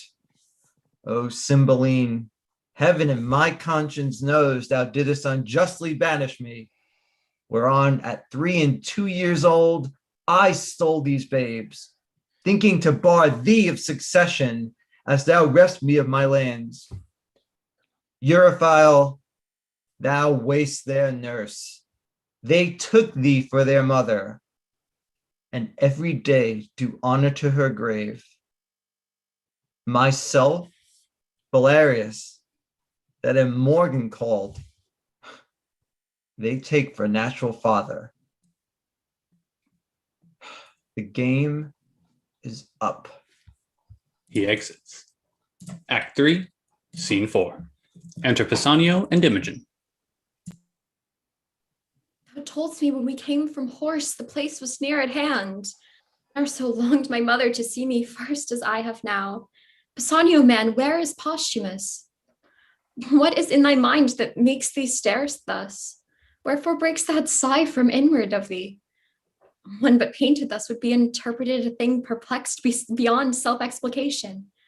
Put thyself into a behavior of less fear, ere wildness vanquish my stater senses. What's the matter? Why tenderest thou that paper to me with a look untender? If it be summer news, smile to it before. If winterly thou needst but keep that countenance still. My husband's hand, that drug-damned Italy hath outcrafted him, and he's at some hard point. Speak, man, thy tongue may take off some extremity which to read would be even mortal to me. Please you read, and you shall find me, wretched man, a thing the most disdained of fortune.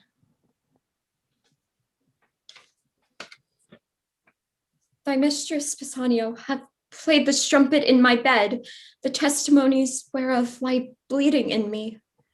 I speak not out of weak surmises, but from proof as strong as my grief and as certain as I expect my revenge. That part thou, Pisanio, must act for me, if thy faith be not tainted with the breach of hers. Let thine own hands take away her life. I shall give thee opportunity at Milford Haven. She hath my letter for the purpose where if thou fear to strike and to make me certain it is done, thou art the pander to her dishonor and equally to me disloyal. What shall I need to draw my sword? The paper hath cut her throat already. No, 'tis slander whose edge is sharper than the sword, whose tongue outvenoms all the worms of Nile, whose breath rides on the posting winds and doth belie all corners of the world. Kings, queens, and states, maids, matrons, nay, the secrets of the grave, this viper's slander enters. What cheer, madam? False to his bed. What is it to be false? To lie in watch there and to think on him? To weep twixt clock and clock, if sleep charge nature to break it with a fearful dream of him and cry myself awake, that's false to his bed, is it? Alas, good lady. I false. Thy conscience witness. Iachimo, thou didst accuse him of incontinency. Thou then lookst like a villain. Now methinks thy favor's good enough. Some jay of Italy, whose mother was her painting, hath betrayed him. For I am stale, a garment out of fashion, and for I am richer than to hang by the walls, I must be ripped. To pieces with me. Oh, men's vows are women's traitors. all good seeming by thy revolt. A husband shall be thought put on for villainy, not born where it grows, but worn a bait for ladies. Good madam, hear me. True honest men, being heard like false Aeneas, were in his time thought false, and Sinon's weeping did scandal many a holy tear, took pity from most true wretchedness.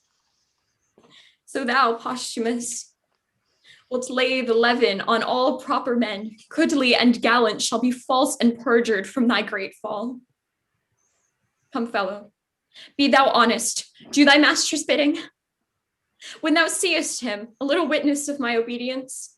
Look, I draw the sword myself. She draws Pisanio's sword from its scabbard and hands it to him. Take it, and hit the innocent mansion of my love, my heart. Fear not, 'tis empty of all things but grief. Thy master is not there, who was indeed the riches of it. Do his bidding. Strike. Thou mayst be valiant in a better cause, but now thou seemst a coward. Hence, vile instrument, thou shalt not damn my hand. I must die. And if I do not by thy hand, thou art no servant of thy master's. Against self-slaughter, there is a prohibition so divine that cravens my weak hand. Come, here's my heart. Some things are for it. Soft, soft, well, no defense. Obedient as the scabbard. What's here? The letters, the scriptures of the loyal Leonatus, all turned to heresy. Away, away. Corrupters of my faith, you shall no more be stomachers to my heart. Thus may poor fools believe false teachers. Though those that are betrayed do feel the treason sharply, yet the traitor stands in worse case of woe. And now, Posthumus, didst set up my disobedience against the king, my father, and make me put into contempt the suits of princely fellows, shalt hereafter find it is no act of common passage, but a strain of rareness. I grave myself to think, now shalt be dissedged by her that now you tirest on, how thy memory will be panged by me. Prithee, dispatch. The lamb entreats the butcher. Where's thy knife? Thou art too slow to do thy master's bidding when I desire it too. Gracious lady, since I received command to do this business, I have not slept one wink. Do it, and to bed then. I'll wake mine eyeballs out first. Wherefore then didst undertake it? Why hast thou abused so many miles with a pretense? This place, mine action and thine own, our horses labor the time inviting thee. The perturbed court for my being absent, whereunto I never purpose return. Why hast thou gone so far to be unbent when thou hast ta'en thy stand, the elected dear before thee? But to win time, to lose so bad employment, in the which I have considered of a course. Good lady, hear me with patience. Talk thy tongue weary. Speak. I've heard I am a strumpet, and mine ear therein, false struck, can take no greater wound, nor tent to bottom that. But speak. Then, madam, I thought you would not back again. Most like bringing me here to kill me. Not so neither, but if I were as wise as honest, then my purpose would prove well. It cannot be but that my master is abused. Some villain, aye, and singular in his art, hath done you both this cursed injury. Some Roman courtesan? No, on my life. I'll give but notice you are dead, and send him some bloody sign of it, for 'tis commanded I should do so. You shall be missed at court, and that will well confirm it. Why, good fellow, what shall I do the while? Where bide? How live? Or in my life what comfort when I am dead to my husband? If you go back to the court. No court, no father, nor no more ado with that harsh, noble, simple nothing, that Cloten, whose love suit hath been to me as fearful as a siege. If not at court, then not in Britain must you bide. Where then? Hath Britain all the sun that shines? Day, night, are they not but in Britain? In the world's volume, our Britain seems as of it, not in't. In a great pool, a swan's nest. Prithee, think there's livers out of Britain. I am most glad you think of other place.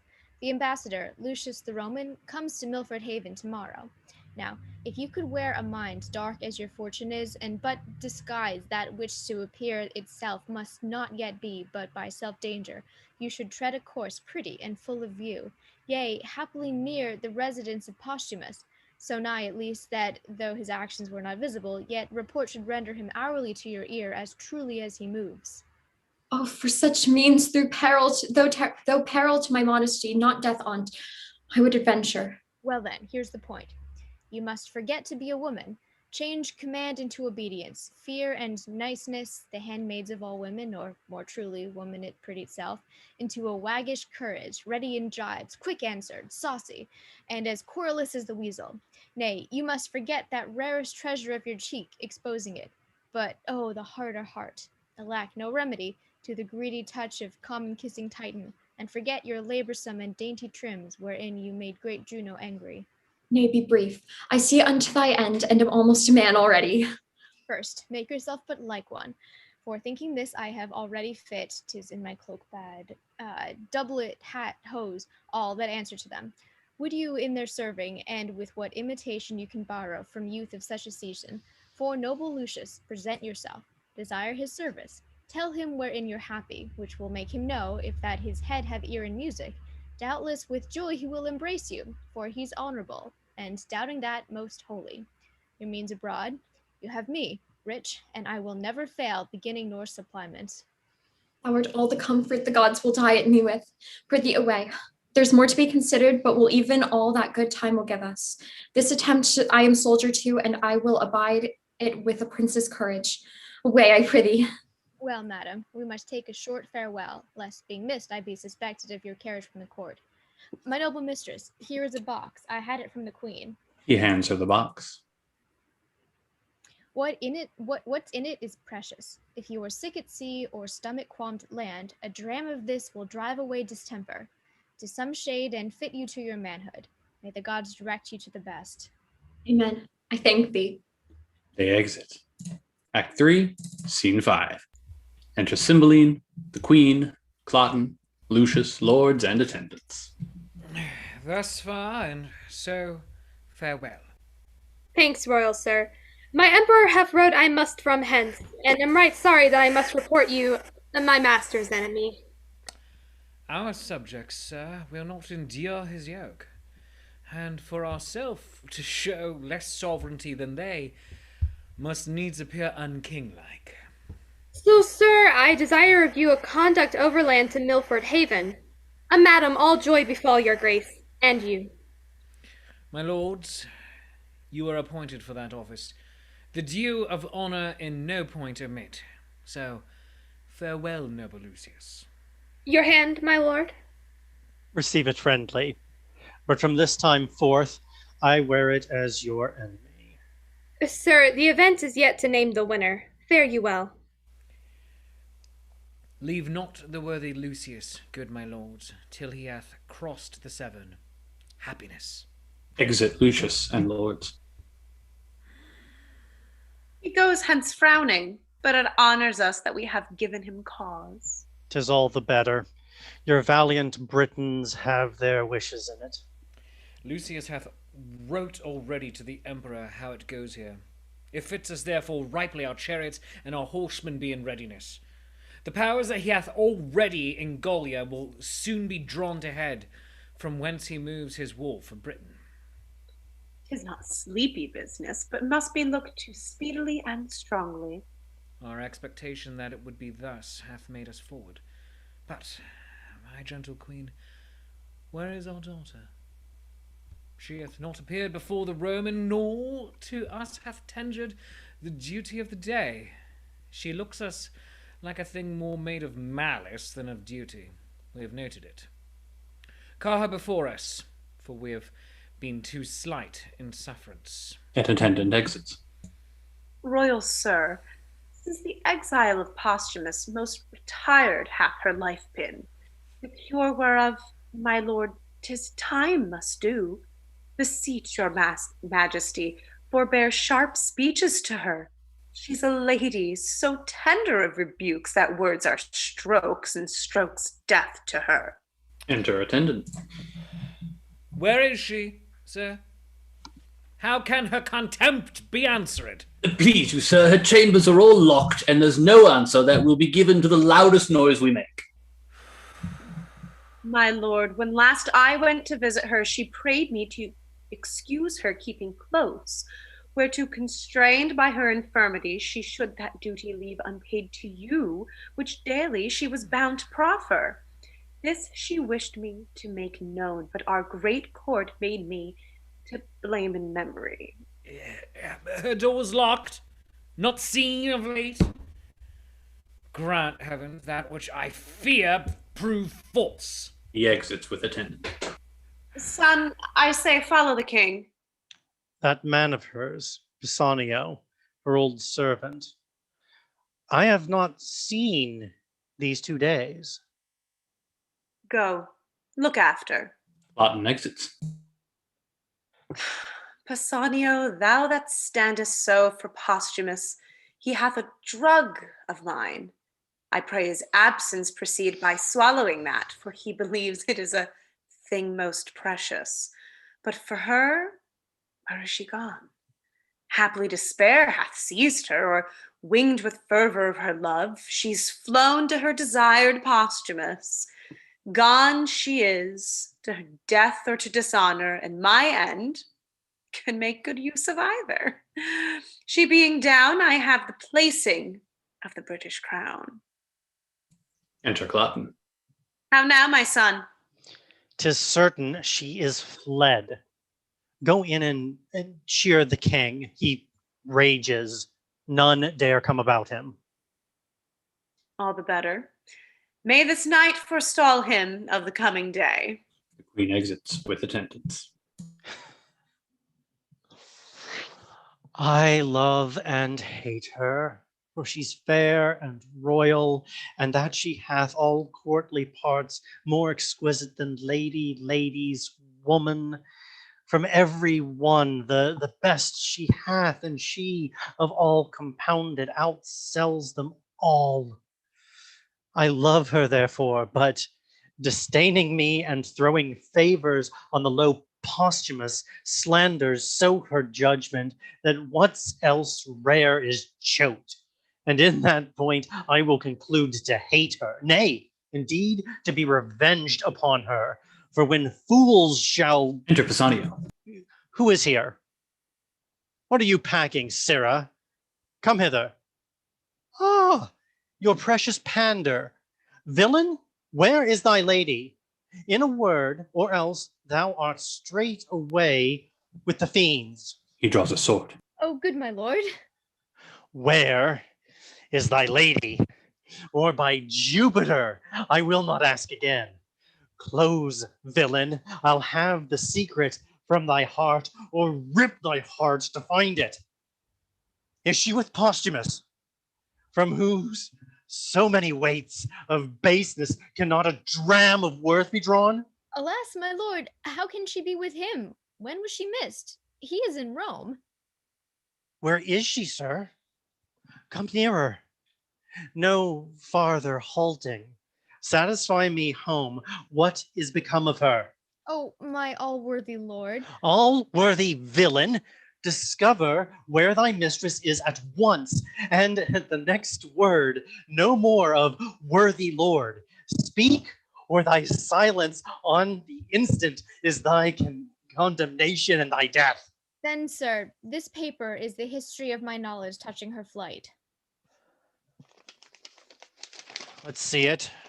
I will peruse her, even to Augustus's throne. Or this or perish, she's far enough, and what he learns by this may prove his travail, not her danger. I'll write to my lord she's dead. Oh, Imogen, safe mayst thou wander, safe return again. Sirrah, is this letter true? Sir, as I think. It is Posthumus's hand, I know it.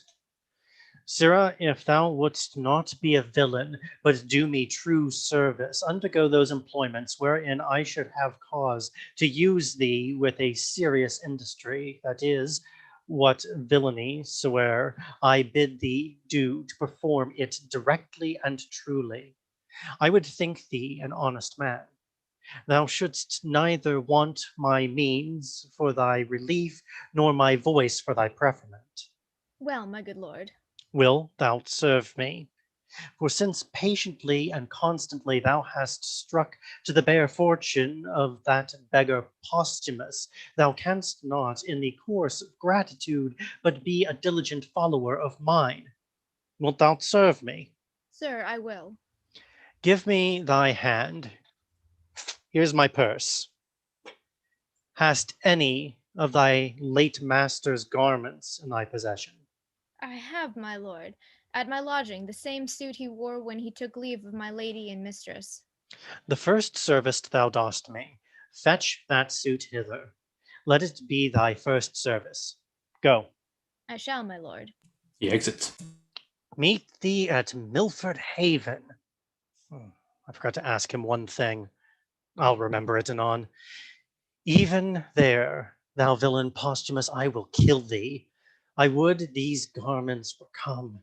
She said upon a time, the bitterness of it I now belch from my heart, that she held the very garment of Posthumus in more respect than my noble and natural person, together with the adornment of my qualities.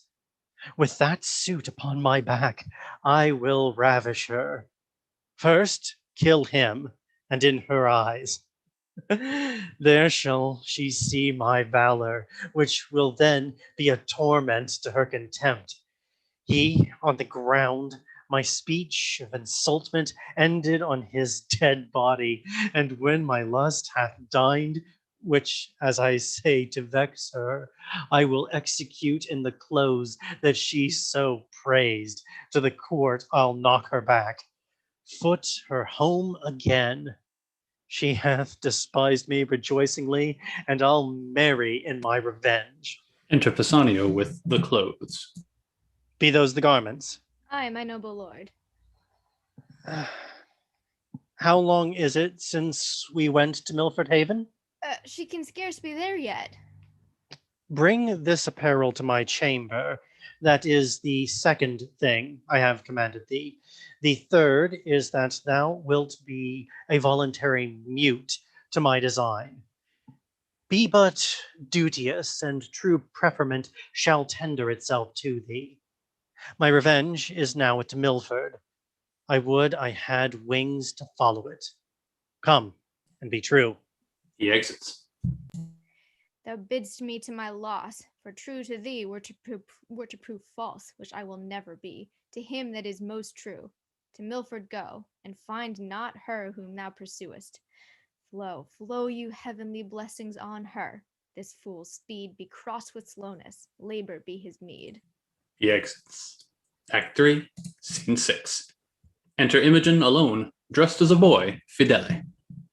A man's life is a tedious one. I have tired myself, and for 2 nights together have made the ground my bed. I should be sick, but that my resolution helps me. Milford, when from that mountaintop Pisanio showed thee, thou wast within a ken. Oh, Jove, I think foundations fly the wretched. Such, I mean, where they should be relieved. 2 beggars told me I could not miss my way. Will poor folks lie, that have afflictions on them, knowing 'tis a punishment or trial? Yes, no wonder when rich ones scarce tell true. To lapse in fullness is sorer than to lie for need, and falsehood is worse in kings than beggars. My dear Lord, thou art one of the false ones. Now I think on thee, my hunger is gone. But even before, I was at point to sink for food. But what's this? Here's a path to it. 'Tis some savage hold. I were best not call. I dare not call. Yet famine, ere clean it o'erthrow nature, makes it valiant. Plenty and peace breeds cowards. Hardness ever of hardiness is mother. Ho! Who's there? If anything that's civil, speak. If savage, take or lend. Ho! No answer. Then I'll enter. Best draw my sword, and if mine enemy but fear the sword like me, he'll scarcely look on't. Draws her sword. Such a foe, good heavens! She exits into the cave. Enter Belarius as Morgan, Guiderius as Polydor, Arvarachus as Cadwal. You, Polydor, have proved best woodsman and are master of the feast. Cadwal and I will play the cook and the servant. 'Tis our match. The sweat of industry would dry and die, but for the end it works too. Come, our stomachs will make what's homely savory. Weariness can snore upon the flint when resty sloth binds the down pillow hard. Now peace be here, poor house that keeps thyself. I am thoroughly weary. I am weak with toil, yet strong in appetite. Here's cold meat in the cave. We browse on that while what we have killed we be cooked. Stay, come not in, but that it eats our victuals, I should think here were a fairy. What's the matter, sir? By Jupiter, an angel, or if not, an earthly paragon. Behold divineness, no elder than a boy. Enter Imogen as Fidelia. Good masters, harm me not. Before I entered here, I called and thought to have begged or bought what I took. Good troth, I've stolen not, nor would not, though I had found gold strewn the floor. Here's money for my meat. I would have left it on the board so soon as I had made my meal and parted with prayers for the provider. Money, youth? All gold and silver rather turn to dirt, as 'tis no better reckoned, but of those who worship dirty gods. I see you're angry. No, if you kill me for my fault, I should have died had I not made it. Whither bound? To Milford Haven. What's your name? Fidele, sir. I have a kinsman who is bound for Italy. He embarked at Milford, to whom, being going, almost spent with hunger, I am fallen in this offence. Prithee, fair youth, think us no churls, nor measure our good minds by this rude place we live in. Well encountered. 'Tis almost night. You shall have better cheer ere you depart, and thanks to stay and eat it. Boys, bid him welcome. Were you a woman, youth, I should woo hard, but be your groom in honesty. Aye, bid for you as I do buy. I'll make it my comfort, he is a man. I'll love him as my brother, and such a welcome as I'd get for him after long absence such as yours. Most welcome. Be sprightly, for you fall mongst friends. Amongst friends? Brothers. What it had been so, that they had been my father's sons, then all my prize been less, and so more equal ballasting to be posthumous. He rings at some distress. Would I could free it. Or I, whate'er it be, what pain and cost, what danger, gods! Hark, boys. Great men that had a court no bigger than this cave, that did attend themselves and had the virtue which their own conscience sealed them, laying by that nothing gift of differing multitudes could not outpeer these twain. Pardon me, gods, I'd change my sex to be companion with them, since Leonatus false. It shall be so. Boys, we'll go dress our hunt. Fair youth, come in. Discourse is heavy fasting. When we have supped, we'll mannerly demand thee of thy stories so far as that will speak it. Pray, draw near. The night of the owl and morn to the lark less welcome. Thanks, sir. I pray, draw near. They exit. Act 3, Scene 7. Enter 2 Roman senators and a tribune. This is the tenor of the emperor's writ, that since the common men are now in action against the Panions and the Dalmatians, and the legions now in Gallia, all full weak to undertake our wars against the fallen off Britons, that we do incite the gentry to this business. He creates Lucius proconsul, and to you, the tribunes, for this immediate levy, he commands his absolute commission. Long live Caesar. Is Lucius general of the forces? Aye. Remaining now in Gallia? With those legions which I have spoke of, whereunto your levy must be suppliant. The words of your commission will tie you to the numbers and the time of their dispatch. We will discharge our duty. They exit. End of Act 3. Act 4, Scene 1. Enter Cloten, alone, dressed in posthumous garments. I am near to the place where they should meet, if Pisanio have mapped it truly. How fit is his garments serve me? Why should his mistress, who was made by him that made the tailor, not be fit too? The rather saving reverence of the word, for 'tis said a woman's fitness comes by fits. Therein I must play the workman. I dare speak it to myself, for it is not in vainglory for a man and his glass to go coffer in his own chamber. I mean, the lines of my body are as well drawn as his, no less young, more strong, not beneath him in fortunes, beyond him in the advantage of time, above him in birth, alike conversant in general services, and more remarkable in single oppositions. Yet this imperceivement thing loves him in my despite. What morality is?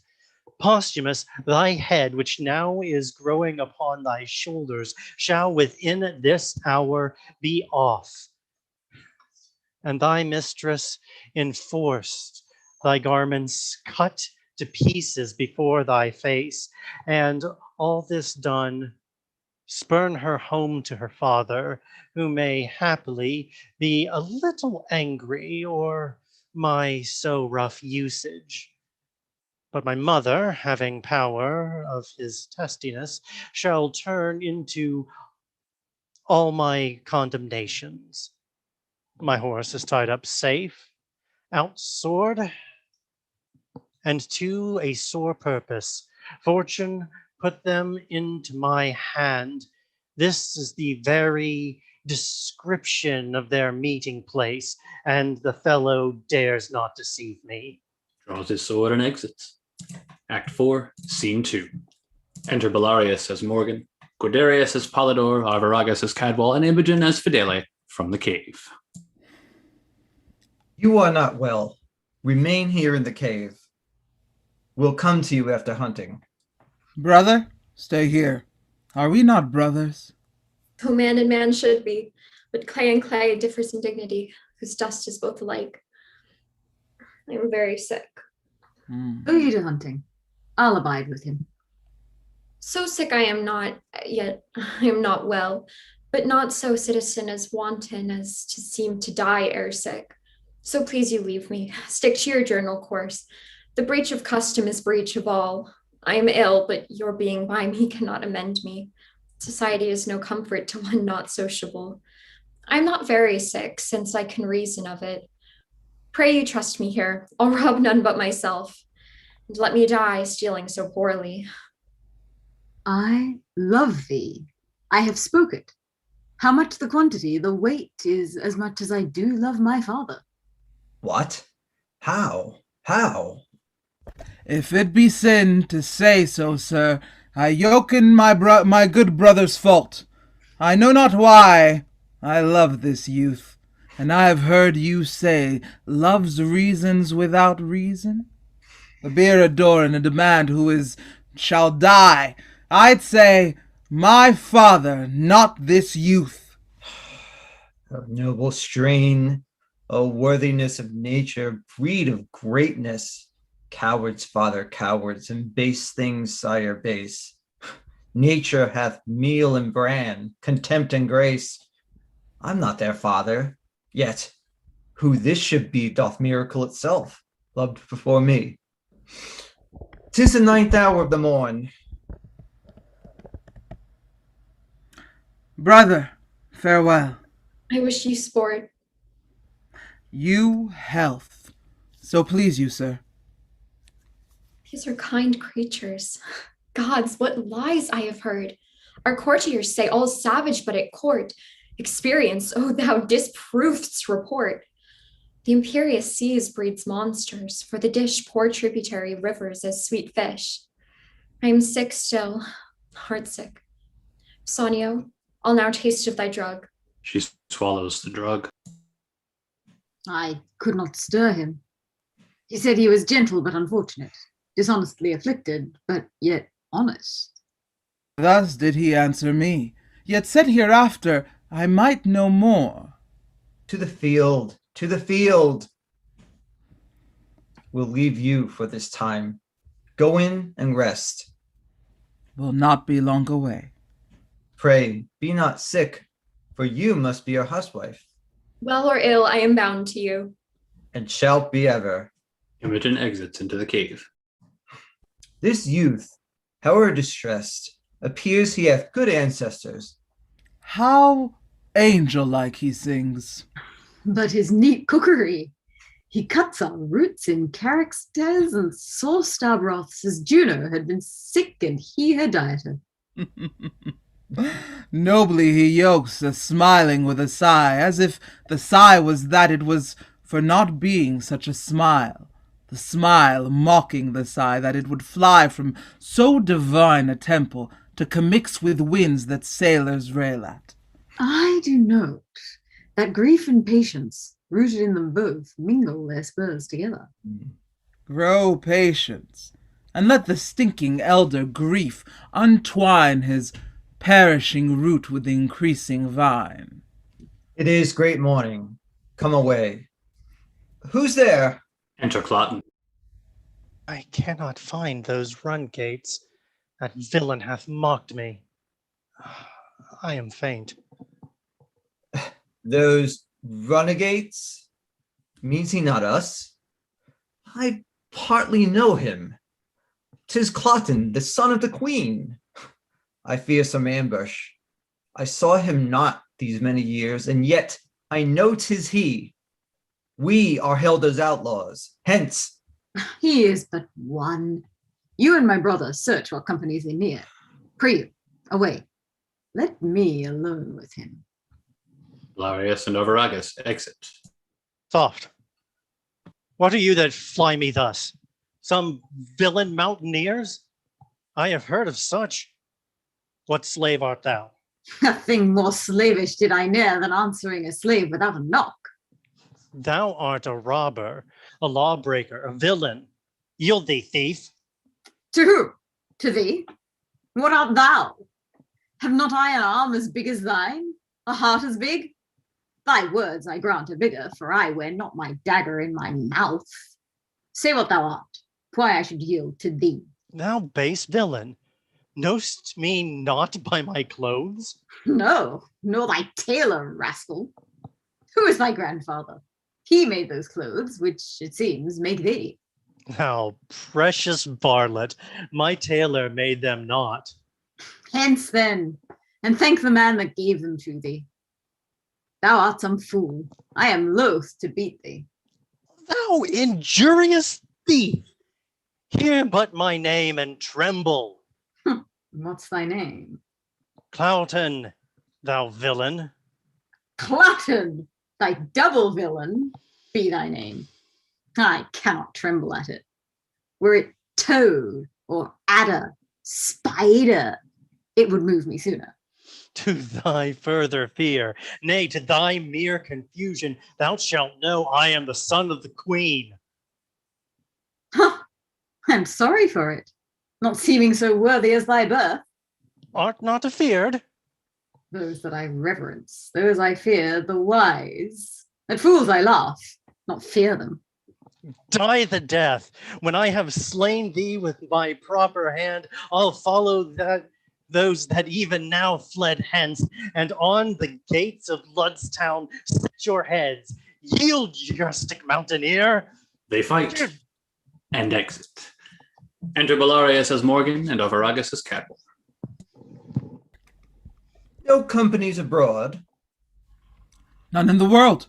You did mistake him, sure. I cannot tell. Long is it that since I saw him, but time hath nothing blurred those lines of favor which then he wore. The snatches in his voice and bursts of speaking were as his. I am absolute 'twas very Cloten. In this place we left them. I wish my brother made good time with him. You say he is so fell? Being scarce made up, I mean to man, he had not apprehension of roaring terrors, for defect of judgment is oft the cause of fear. Enter Guiderius as Polydor, carrying Cloten's head. See thy brother. This Cloten was a fool, an empty purse. There was no money in it. Not Hercules could have knocked out his brains, for he had none. Yet I not doing this, the fool had borne my head as I do his. What hast thou done? I am perfect what? Cut off one Cloten's head, son to the queen after his own report, who called me traitor mountaineer, and swore with his own single hand he'd take us in, displace our heads where, thank the gods, they grow, and set them on Ludstown. We are all undone. Why, worthy father? What have we to lose but that he swore to take? Our lives. The law protects not us. Then why should we be tender to let an arrogant piece of flesh threat us? Play judge and executioner all himself, for we do fear the law? What company discover you abroad? No single soul can we set eye on, but in all safe reason he must have some attendance, though his humor was nothing but mutation, aye, and that from one bad thing to worse, not frenzy, not absolute madness could so far have raved to bring him here alone, although perhaps it may be heard at court that such as we cave here, hunt here, are outlaws, and in time may make some stronger head, the which he hearing, as it is like him, might break out and swear he'd fetch us in, yet is it not probable to come alone, even either he so undertaking or they so suffering. Then on good ground we fear. If we do fear, this body hath a tail more perilous than the head. Let ordinance come as the gods foresay it. Howsoever, my brother hath done well. I had no mind to hunt this day. The boy Fidel's sickness did make my way long forth. With his own sword, which he did wave against my throat, I have ta'en his head from him. I'll throw it in the creek behind our rock and let it to the sea, and tell the fishes he's the queen's son, Cloten. That's all I reck. He exits. I fear 'twill be revenged. Would, Polydor, thou hast not done it, though valor becomes thee well enough. Would I had done it so the revenge alone pursued me. Polydor, I love thee brotherly, but envy much thou hast robbed me of this deed. I would revenges that possible strength might meet would seek us through, and put us to our answer. Well, 'tis done. We'll hunt no more today, nor seek for danger where there's no profit. I prithee to our rock. You and Fideli play the cooks. I'll stay till hasty Polydor return, and bring him to dinner presently. Poor sick Fidele. I'll willingly to him. To gain his colour, I'd let a perish of such Cloten's blood, and praise myself for charity. He exits. O thou goddess, thou divine nature, thou thyself the blazonest in these two princely boys. They are as gentle as zephyrs blowing below the violet, not wagging his sweet head, and yet as rough. Their loyal blood enchafed, as the rudest wind that by the top doth take the mountain pine and make him stoop to the vale. 'Tis wonder that an invisible instinct should frame them to royalty unlearned, honor untaught, civility not seen from other, valor that wildly grows in them but yields a crop as if it had been sowed. Yet still it's strange what Cloten's being here to us portends, or what his death will bring us. Enter Guiderius as well. Where's my brother? I have sent Cloten's clot pole down the stream in embassy to his mother. His body is hostage for his return. My ingenious instrument. Hark, Polydor, it sounds. But what occasion hath Cadwal now to give it motion? Hark! Is he at home? He went hence even now. What does he mean? Since death of my dearest mother, it did not speak before. All solemn things should answer solemn accidents. The matter? Triumphs for nothing, and lamenting toys is jollity for apes and griefs for boys. Is Cadwal mad? Enter Arviragus as Cadwal, with Imogen as dead, bearing her in his arms. Look, here he comes, and brings the dire occasion in his arms of what we blame him for.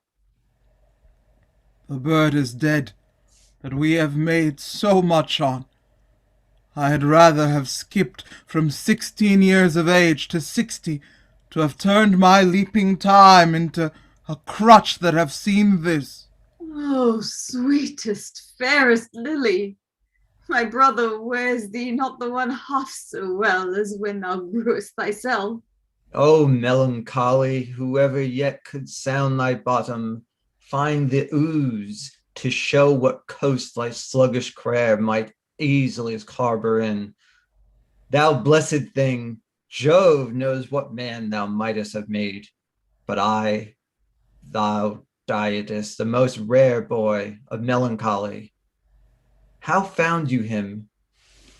Stark, as you can see, thus smiling as some fly had tickled slumber, not as death's dart being laughed at, his right cheek reposing on a cushion.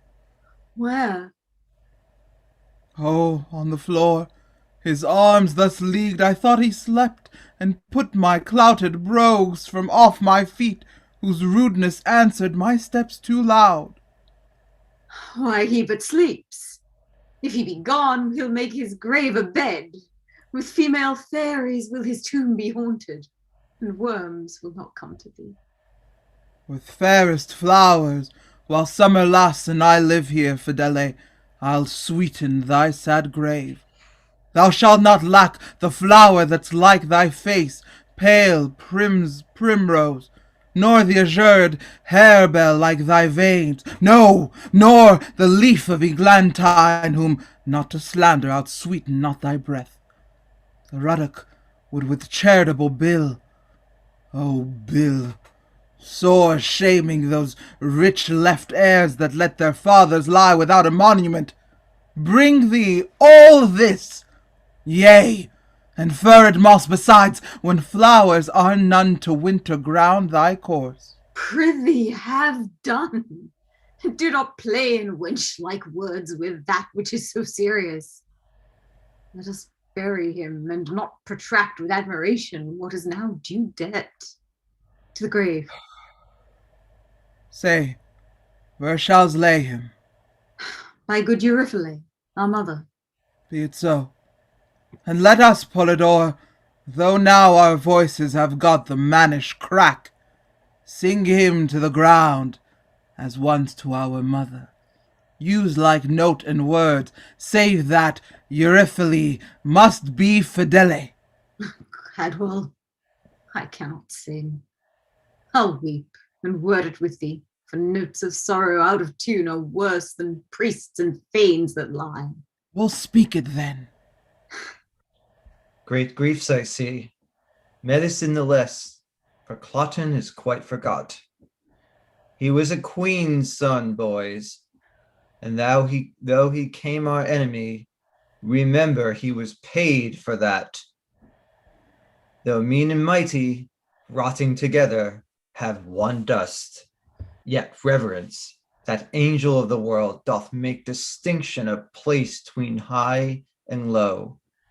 Our foe was princely, and though you took his life as being our foe, yet bury him as a prince.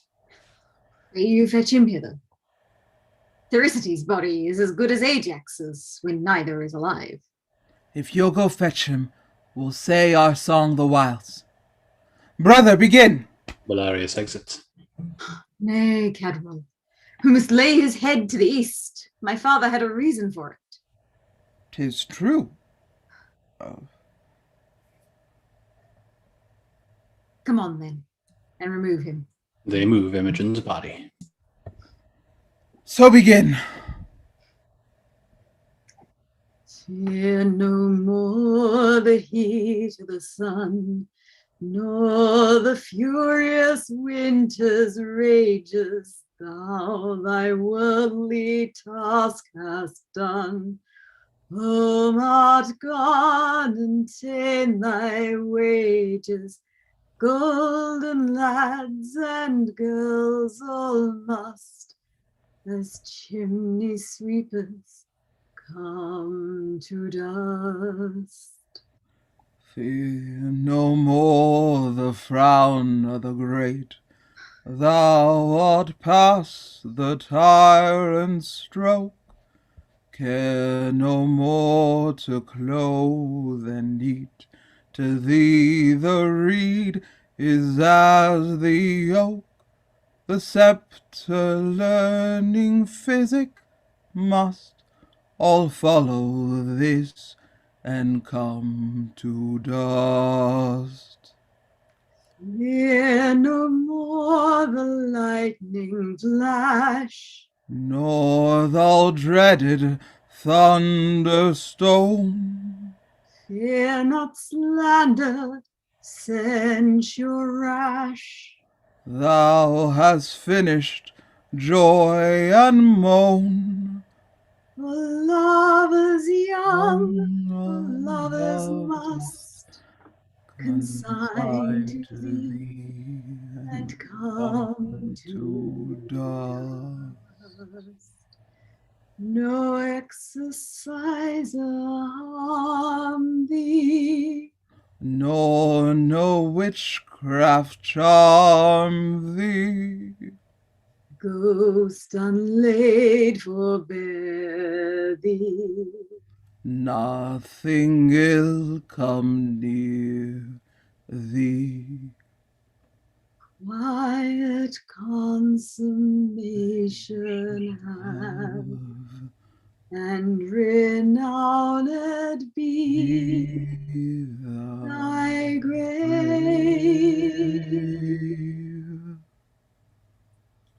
Enter Belarius as Morgan with the body of Cloten. We have done our obsequies. Come, lay him down. Cloten's body is placed by Imogen's. Here's a few flowers, but 'bout midnight more. The herbs that have on them cold dew of the night are strewings fittest for graves upon their faces. You were as flowers, now withered. Even so, these herblets shall, which we upon you strew. Come on, away, apart upon our knees. The ground that gave them first has them again. Their pleasures here are past, so is their pain. They exit. Imogen awakes. Yes, sir.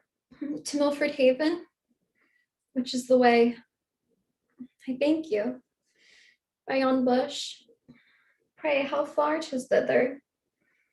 It's pittykins. Can it be 6 mile yet? I've gone all night. Faith, I'll lie down and sleep. It's soft. No bedfellow. Oh, gods and goddesses. These flowers are like the pleasures of the world. This bloody man, the care on it. I hope I dream. For so I thought I was a cave keeper and cooked to honest creatures. But 'tis not so. 'Twas a bolt of nothing shot at nothing, which the brain makes of fumes. Our very eyes are sometimes like our judgments, blind. Good faith, I tremble still with fear. But if there is yet in heaven a drop of pity, as small a drop of pity as a wren's eye, feared gods a part of it. Dreams here still. Even when I wake, it is without me as within me. Not imagined, felt. headless man. The garments of Posthumus. I know the shape of his leg. This is his hand, his foot mercurial, his martial thigh, the bronze of Hercules. His jovial face. Murder in heaven, how? 'Tis gone! Bassanio. All the curses madded Hecuba gave the Greeks, and mine to boot be darted on thee. Thou, conspired with that irregulous devil Cloten, hath here cut off my lord. To write and read be henceforth treacherous. Damned Pisanio hath with his forged letters. Damned Pisanio, from this most bravest vessel of the world struck the main top. Oh, Posthumus, alas, where is thy head? Where's that? I mean, where's that? Bassanio might have killed thee at the heart and left his head on. Who should this be? Bassanio? 'Tis he and Cloten. Malice and lucre in them have laid this woe here. 'Tis pregnant, the drug he gave me, which he said was precious and cordial to me. Have I not found it murderous to the senses? That confirms it home. This is Bassanio's deed, and Cloten. Oh, give color to my pale cheeks with thy blood, that we the horrider may seem to those who chance to find us. Oh, my lord, my lord! Enter Lucius, captains, soldiers, and a soothsayer. To them the legions garrisoned in Gallia, after your will, have crossed the sea, attending you here at Milford Haven with your ships. They are here in readiness. But what from Rome? The Senate hath stirred up the confiners and gentlemen of Italy, most willing spirits that promise noble service, and they come under the conduct of bold Iachimo, Sienna's brother. What expect you then? With the next benefit of the wind. This forwardness makes our hopes fair. Command our present numbers be mustered. Bid the captains look to it. Now, sir, what have you dreamed of late of this war's purpose? Last night, the very gods showed me a vision. I fast and prayed for their intelligence. And thus I saw Jove's bird, the Roman eagle, winged from the spongy south to this part of the west, there vanished in the sunbeams, which portends, unless my sins abused my divination, success to the Roman host. A dream often so, and never false. Softo, what trunk is here without his top? The rune speaks that sometime was a worthy building. How a page? Or dead, or sleeping on him? But dead rather, for nature doth abhor to make his bed with the defunct or sleep upon the dead. Let's see the boy's face. He's alive, my lord. He'll then instruct us of this body. Young one, inform us of thy fortunes, for it seems they crave to be demanded. Who is this thou makest thy bloody pillow? Or who was he that otherwise than noble nature did have altered that good picture? What's thy interest in this sad rag? How came it? Who is it? What art thou? I am nothing, or if not, nothing to be were better. This was my master, a very valiant Briton, and a good, that here by mountaineers lies slain. Alas, there is no more such masters. I may wander from east to occident, cry out for service, try many, all good, serve truly, never find such another master.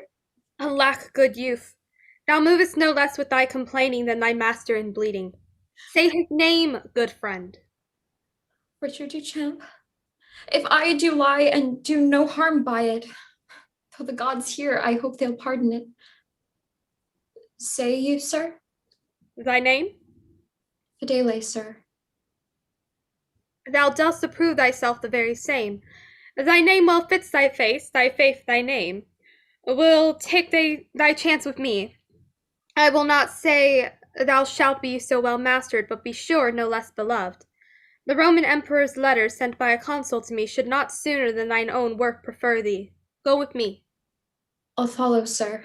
But first, and please the gods, I'll hide my master from the flies as deep as these poor pickaxes can dig. And when with wildwood leaves and weeds I've strewn his grave, and on it set a century of prayers such as I can, twice o'er, I'll weep and sigh, and leaving so his service, follow you. So please you entertain me.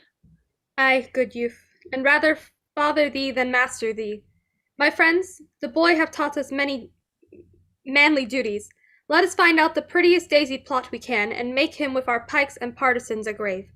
Come, arm him. Boy, he's preferred by thee to us, and he shall be interred as soldiers can. Be cheerful, wipe thine eyes. Some falls they are mean, the happier to arise. They exit, the soldiers carrying Cloten's body. Act 4, Scene 3. Enter Cymbeline, lords, Pisanio, and attendants. Again, and bring me word how 'tis with her. An attendant exits. A fever with the absence of her son, a madness of which her life's in danger. Heavens! How deeply you at once do touch me. Imagine the great part of my comfort gone, my queen, upon a desperate bed, and in a time when fearful wars point at me. Her son gone, so needful for this present. It strikes me past the hope of comfort. But for thee, fellow, who needs must know of her departure and dost seem so ignorant, will enforce it from thee by a sharp torture. Sir, my life is yours. I humbly set it at your will. But for my mistress, I nothing know where she remains, why gone, nor when she purposes return. Beseech your highness, hold me your loyal servant. Good my liege, the day that she was missing, he was here. I dare be bound he's true, and shall perform all parts of his subjection loyally. For Cloten. There was no diligence in seeking him, and will no doubt be found. The time is troublesome. We'll slip you for a season, but our jealousy does yet depend. So please your majesty. The Roman legions, all from Gallia drawn, are landed on your coast with a supply of Roman gentlemen by the Senate sent. Now for the counsel of my son and queen. I am amazed with matter. Good my liege, your preparation can affront no less than what you hear of. Come more, for more you're ready. The want is but to put those powers in motion that long to move. I thank you. Let's withdraw and meet the time as it seeks us. We fear not what can from Italy annoy us, but we grieve at chances here. Away! They exit. Pisanio remains. I heard no letter from my master since I wrote him Imogen was slain. 'Tis strange. Nor hear I from my mistress, who did promise to yield me often tidings. Neither know I what is betide to Cloten, but remain perplexed in all. The heavens still must work. Wherein I am false, I am honest, not true to be true.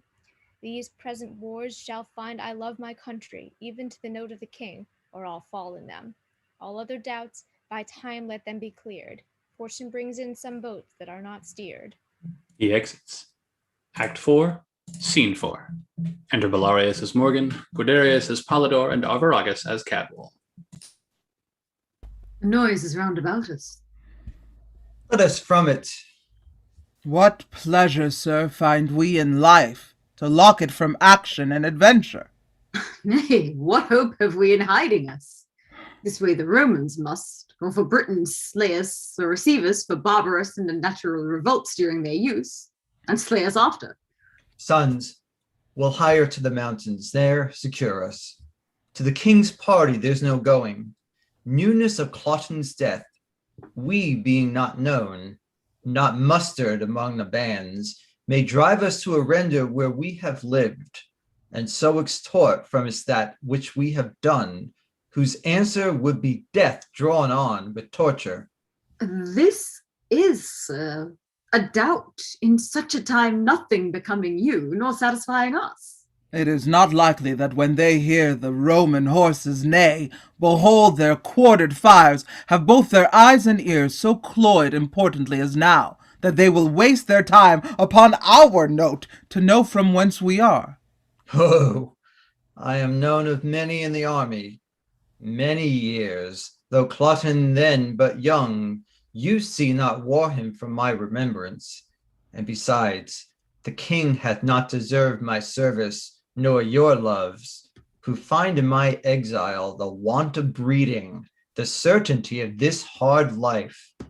I hopeless to have the courtesy your cradle promised, but be to still hot summer's tanlings and the shrinking slaves of winter. Then be so better cease to be. Pray, sir, to the army. I and my brother are not known, yourself so out of thought, and thereto so grown, cannot be questioned. By this sun that shines, I'll thither. What thing is't that I never did see man die? Scarce ever looked on blood but that of coward hares, hot goats, and venison. Never bestrid a horse, save one that had a rider like myself, who ne'er wore a roval nor iron on his heel. I am ashamed to look upon the holy sun, to have the benefit of his blessed beams, remaining so long a poor unknown. By heavens, I'll go. If you will bless me, sir, and give me leave, I'll take the better care. But if you'll not, the hazard therefore due fall on me by the hands of Romans. So say I, amen. No reason I, since of your lives you set so slight a valuation, should reserve my cracked one to more care. Have with you, boys. If in your country wars you chance to die, that is my bed too, lads, and there I'll die. Lead, lead. Time seems long. Their blood things scorn, till it fly out and show them princes born. They exit. End of Act 4. Act 5, Scene 1. Enter Posthumus alone, wearing Roman garments and carrying a bloody cloth. Yea, bloody cloth, I'll keep thee. For I wished thou shouldst be colored like this. You married ones, if each of you should take this course, how many must murder wives much better than themselves for rhyme but a little? Oh, Pisanio, every good servant does not all commands. No bond but to do just once. Gods, if you shouldn't have taken vengeance on my faults, I never had lived to put on this. So had you saved the noble Imogen to repent and struck me, wretch me more worth your vengeance, but alack, you snatch some hence for little faults, that's love, to have them fall no more. You some permit to second ills with ills, each elder worse, and make them dread it. To the doer's thrift, but Imogen is your own. Do your best wills, and make me blessed to obey. I am brought thither among the Italian gentry, and to fight against my lady's kingdom. 'Tis enough that, Britain, I have killed thy mistress. Peace, I'll give no wound to thee. Therefore, good heavens, hear patiently my purpose. I'll disrobe me of these Italian weeds, and suit myself as does a Briton peasant. So I'll fight against the part I come with. So I'll die for thee, oh Imogen, even for whom my life is every breath a death, and thus unknown, pitied nor hated, to the face of peril myself I dedicate. Let me make men known more valor in me than my habits show. Gods put the strength, oh the Leonati, in me. To shame the guise of the world, I will begin the fashion less, without more, and more within. He exits. Act 5, Scene 2. Enter Lucius, Iachimo, the Roman army at one door, the Briton army at another, with Nodus Posthumus following like a poor soldier. They march over and go out, and enter again in skirmish Iachimo and Posthumus. He vanquishes and disarms Iachimo, and leaves him.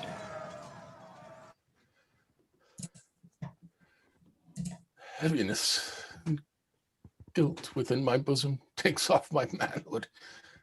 I have belied a lady, the princess of this country. The air eyes revengingly enfeebles me. Could this Carl, very drudge of natures, have subdued me in my profession? Knighthoods and honors, born as I wear mine, are titles but of scorn.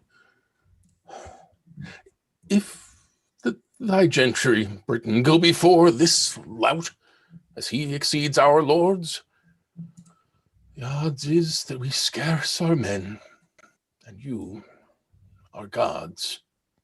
He exits. The battle continues. The Britons fly. Cymbeline is taken. Then enter to his rescue Belarius as Morgan, Roderius as Polydor, and Arviragus as Cadwal. Stand, stand! We have the advantage of the ground. The lane is guarded. Nothing routs us but the villainy of our fears. Stand, stand, and fight! Stand!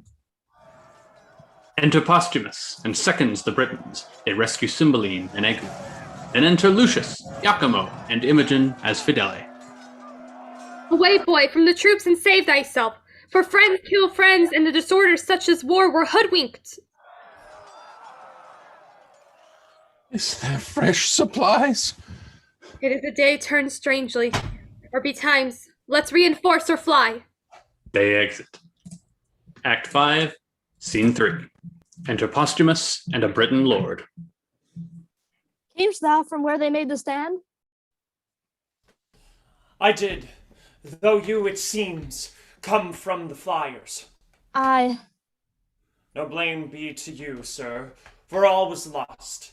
But that the heavens fought, the king himself of his wings destitute, the army broken, and but the backs of Britain seen, all flying through a straight lane, the enemy full-hearted, lolling the tongue with slaughtering, having work more plentiful than tools to do it, struck down some mortally, some slight touched, some falling merely through fears, that the straight pass was damned with the dead men hurt behind and cowards living, to die with lengthened shame. Where was this lane?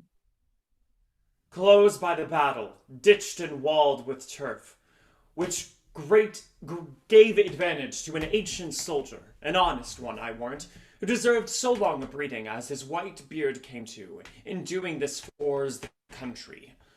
Otwart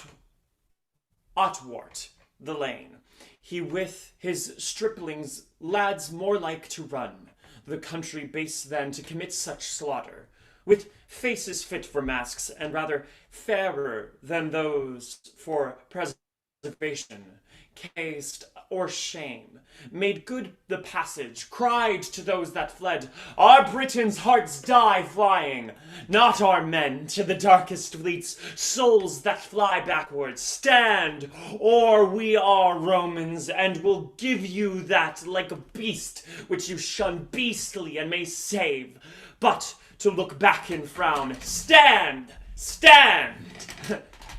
These 3,000 confident in an act as many. For 3 performers are the file when all the rest do nothing. With this word stand, stand, accommodated by the place, more charming with their own nobleness, which could have turned a distaff to a lance. Gilded pale looks, part shame, part spirit renewed, that some turned coward, but by example. Oh, sin and war, damned in the first beginners, gain to look the way that they did, and grin like lions upon the pikes or the hunters. then began a stop in the casture, a retire anon, a rout confusion thick. Forthwith they fly, chickens the way which they stooped, eagles, slaves, the strides the victors made, and now are cowards. Like fragments in our hard voyages, became the life on the need. Having found the back door open of the unguarded hearts, heavens how they wound! Some slain before, some dying, some their friends, or born in the former wave, 10 chased by one, are now each one the slaughtermen of 20. Those that would die or e'er resist are grown the mortal bugs of the field. This was a strange chance. A narrow lane, an old man, and 2 boys.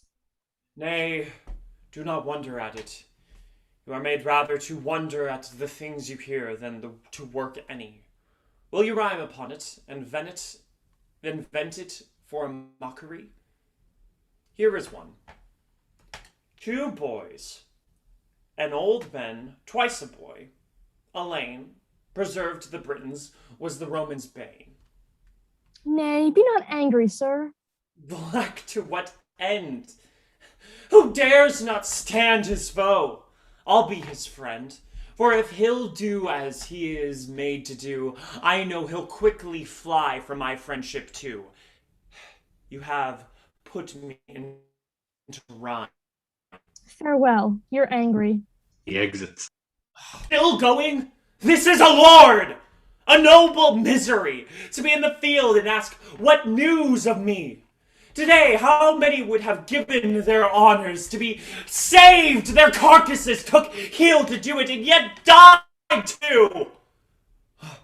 I, in mine own woe charmed, could not find death where I did hear him groan, nor feel him where he struck. Being an ugly monster, 'tis strange he hides him in fresh cups, soft beds, sweet words, or hath more ministers than we that draw his knives in the war. Well, I will find him, for in being now a favourer to the Briton, no more a Briton.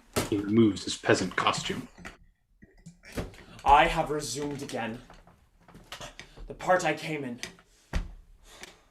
Fight I will no more, but yield me to the veriest hind that shall once touch my shoulder.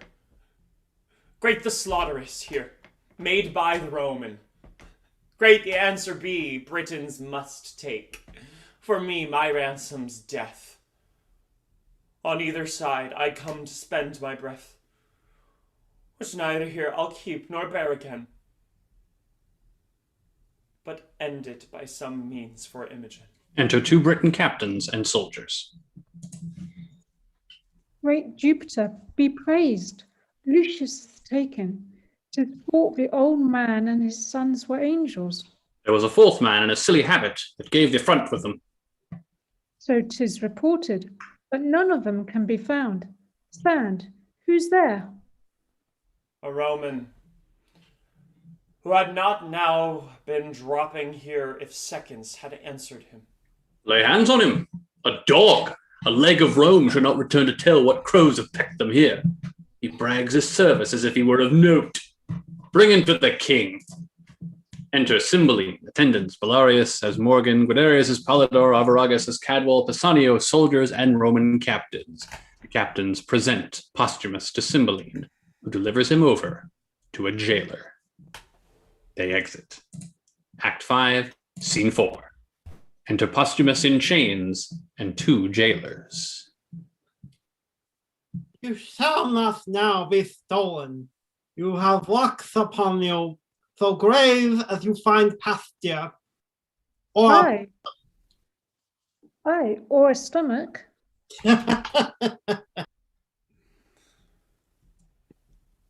Most welcome bondage, for thou art away, I think, to liberty. Yet I am better, than one that's a sick on the gout, since he had rather grown so in perpetuity than be cured by the sure physician, death, who is the key to unbar these locks. My conscience, thou art fettered, more than my shanks and wrists. You good gods, give me the pertinent instrument to pick that bolt, then free forever. It's enough, I am sorry.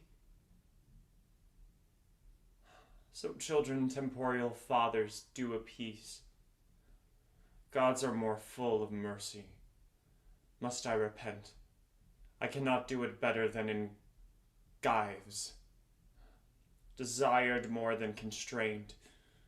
To satisfy, if my freedom 'tis the main part, take no stricter render of me than my all.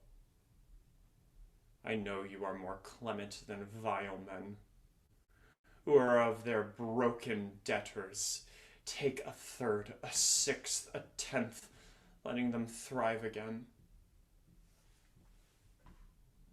On their abatement. That's not my desire. For Imogen's dear life take mine, and though 'tis not so dear, yet 'tis a life you coined it. Between man and man, they weigh not every stamp. Though light, take pieces for the figure's sake, ye rather mine being yours. And so, great powers, if you will take this audit, take this life, and cancel these cold bonds. Oh, Imogen, I'll speak to thee in silence. He lies down and sleeps. Enter, as an apparition, Caecilius Leonatus, father to Posthumus, an old man attired like a warrior, leading in his hand an ancient matron, his wife and mother to Posthumus, with music before them. After other music, follow the two young Leonati, brothers to Posthumus, with wounds as they died in the wars. They circle Posthumus round as he lies asleep. No more, thou thunder master! Show thy spite on mortal flies. With Mars fall out, with Juno chide, at thy adultery rates and revenges. Hath my poor boy done aught but well, whose face I never saw? I died whilst in the womb he stayed, attending nature's law. Whose father then, as men report thou orphan's father art, thou shouldst have been, and shielded him from this earth-vexing smart. Lucina lent me not her aid, but took me in my throes. That from me was Posthumus ripped, came crying mongst his foes, a thing of pity. Great nature, like his ancestry, molded the stuff so fair that he deserved the praise of the world as great Caecilius heir. When once he was mature for man, in Britain where was he, that could stand up his parallel, or fruitful object be, in eye of Imogen that best could deem his dignity? With marriage wherefore was he mocked, to be exiled and thrown from Leonati's seat, and cast from her, his dearest one, sweet Imogen. Why did you suffer Iachimo, slight thing of Italy, to taint his nobler heart and brain with needless jealousy, and to become the geck and scorn of the other's villainy? For this, from stiller seats we came, our parents and us twain, thus striking in our country's cause, fell bravely and were slain. Our fealty and tenacious right with honour to maintain. Like hardiment Posthumous hath to Cymbeline performed, then Jupiter, thou king of gods, why hast thou thus adjourned?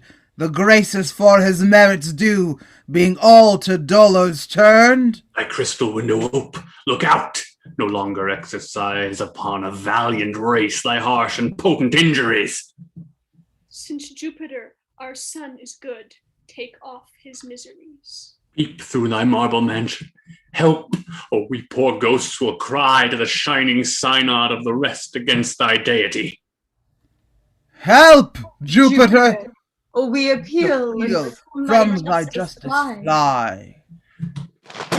Jupiter descends, sitting upon an eagle. He throws a thunderbolt. The ghosts fall on their knees. No more, you petty spirits of region low, offend our hearing. Hush! How dare you ghosts accuse the thunderer, whose bolt you know, sky planted, batters all rebelling coasts? Poor shadows of Elysium, hence, and rest upon your never withering banks of flowers. Be not with mortal accidents oppressed. No care of yours is it, you know it is ours. Whom best I love I cross to make my gift. The more delayed, delighted. Be content. Your low-laid son our Godhead will uplift. His comforts thrive, his trials are well spent. Our jovial star regained at his birth, and in our temple was he married. Rise and fade. He shall be Lord of Lady Imogen, and happier much by his afflictions made. He hands Cecilius a tablet. This tablet lay upon his breast, wherein our pleasure his full fortune doth confine. And so away. No farther with your din, expression patience, lest you stir up mine. Mount Eagle, to my palace crystalline.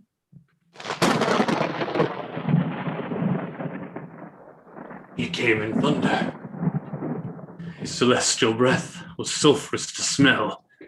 The holy eagle stooped as to foot us.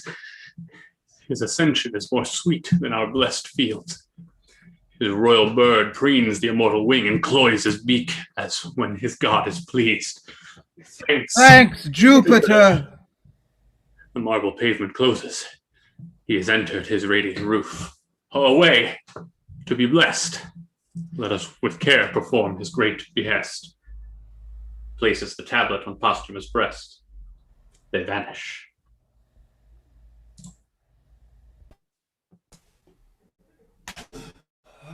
Sleep. Thou hast been a grandsire and begot, a father to me, and thou hast created a mother and 2 brothers. But oh, scorn, gone. They went hence so soon as they were born, and so I am wake. Poor wretches that depend on greatness favor dream as I have done. Wake, and find nothing. But alas, I swerve. Many dream not to find, neither deserve. And yet are stepped in favor, so am I. Yet have this golden chance, and not know why.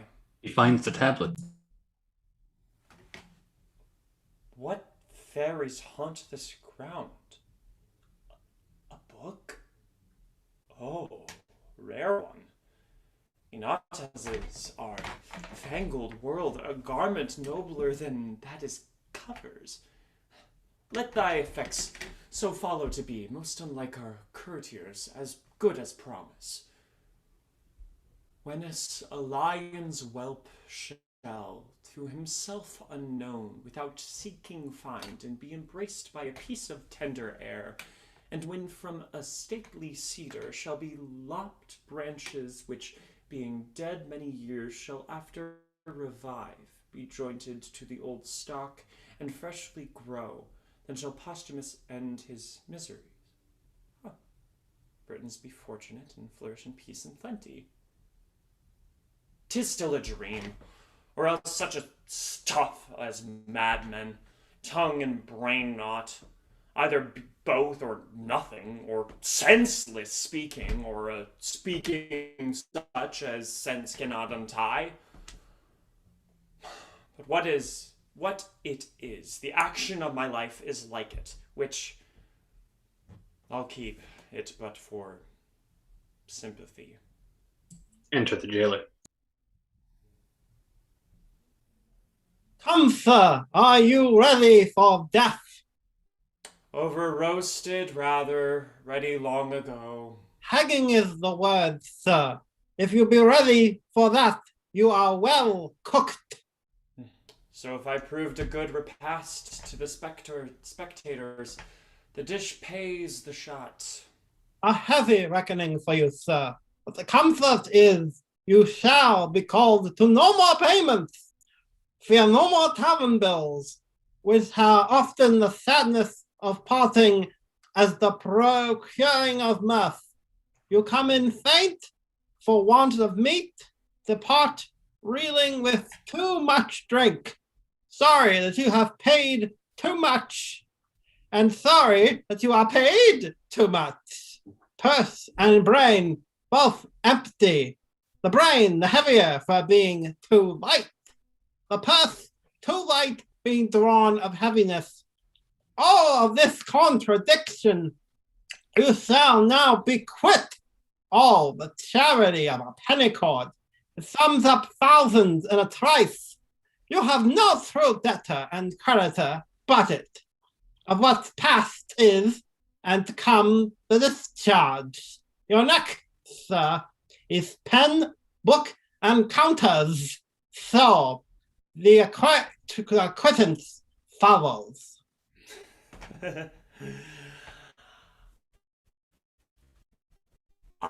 I'm merrier to die than thou art to live. Indeed, sir. He that sleeps feels not the toothache, but a man that were to sleep your sleep, and the hangman to help him to bed. I think he would change places with his officer. For look, you, sir, you know not which way you shall go. Yes, indeed do I, fellow. Your death has eyes in his head, then. I have not seen him so pictured. You must either be directed by some that take upon them to know, or to take upon yourself that which I am sure you do not know, or jump the after inquiry on your own peril. And now you shall speed in your journey's end. I think you'll never return to town. I tell thee, fellow, there are none want eyes to direct them the way I'm going, but such as wink and will not use them. What an infinite mock this is, as a man should have the best use of eyes to see the way of blindness. I am sure hanging's the way of winking. Enter a messenger. Knock off his manacles. Bring your prisoner to the king. Thou bringst good news. I am called to be made free. I'll be hanged then. He removes posthumous chains. Thou shalt be then freer than a jailer. No bolts for the dead. All but the jailer exit. Unless a man would marry a gallows and beget young gibbets, I never saw one so prone. Yet on my conscience, there are various knaves desire to live, for all he be a Roman, and there be some of them too that die against their wills. So, should I, if I were one? I would we were all of one mind, and one mind good. Oh, there were desolation of jailers and gallowses. I speak against a present prophet, but my wish hath a preferment in it. He exits. Act 5, Scene 5. Enter Cymbeline, Belarius as Morgan, Guiderius as Polydor, Arviragus as Cadwal, Pisanio, attendants, and lords. Stand by my side, you whom the gods have made, preservers of my throne.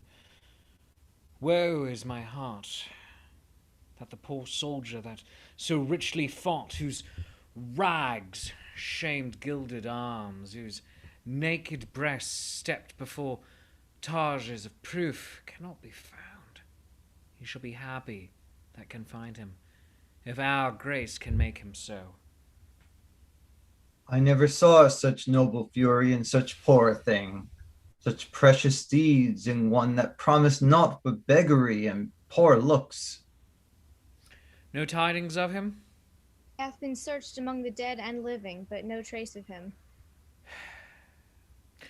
To my grief, I am the heir of his reward, which I will add to you, the liver, the heart, and brain of Britain, by whom I grant she lives.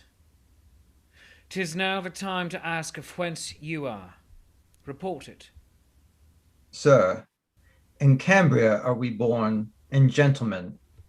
Further to boast, we're neither true nor modest, unless I add, we are honest. Bow your knees. They kneel. He taps their shoulders with his sword. Arise, my knights of the battle. I create you companions to our person, and will fit you with dignities becoming your estates. There's business in these faces. Why so sadly greet you our victory? You look like Romans, and not of the court of Britain. Hail, great king! To sour your happiness, I must report the queen is dead. Who worse than a physician would this report become? But I consider by medicine life may be prolonged, yet death will seize the doctor too. How ended she? With horror, madly dying like her life, which being cruel to the world, concluded most cruel to herself. What she confessed I will report, so please you. These are women, can trip me if I err, who with wet cheeks were presented when she finished. Prithee, say. First, she confessed she never loved you. Only affected greatness got by you, not you. Married your royalty, was wife to your place, abhorred your person. She alone knew this. But she spoke it dying. I would not believe her lips in opening it. Proceed. Your daughter, whom she bore in hand to love with such integrity, she did confess was as a scorpion to her sight, whose life, that her fight prevented it, she had ta'en off by poison. A most delicate fiend. Who is it can read a woman? Is there more? More, sir, and worse.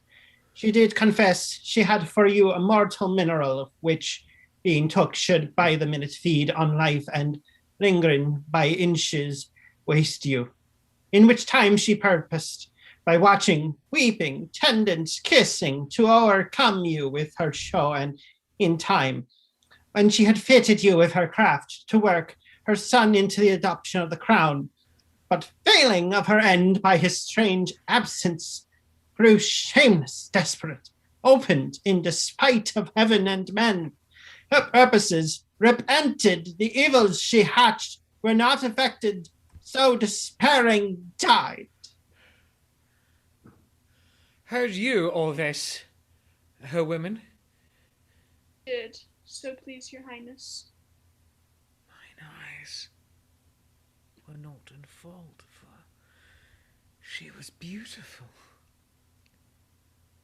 Mine ears that heard her flattery, nor my art, that thought her like her seeming, had I been vicious to have mistrusted her. Yet, O my daughter, that it was folly in me thou mayest say, and prove it in thy feeling. Heaven mend all.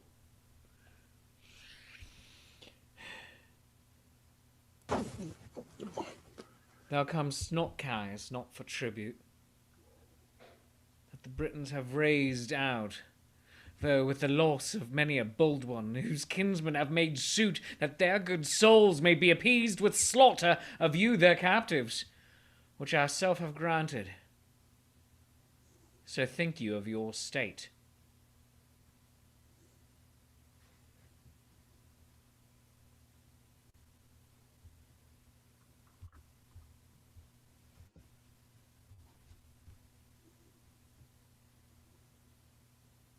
Enter Lucius.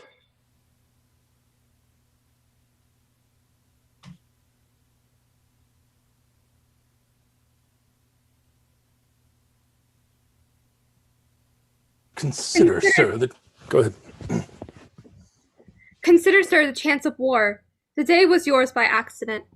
Had it gone with us, We should not, when the blood was cool, have threatened our prisoners with the sword, but since the gods will have it thus that nothing but our lives may be called ransom, let it come. Suffice a Roman with a Roman's heart can suffer. Augustus lives to think on it, and so much for my peculiar care. This one thing only I will entreat, my boy, a Briton born, let him be ransomed. Never master had a page so kind, so duteous, diligent, so tender over his occasions true, so feat, so nurse-like.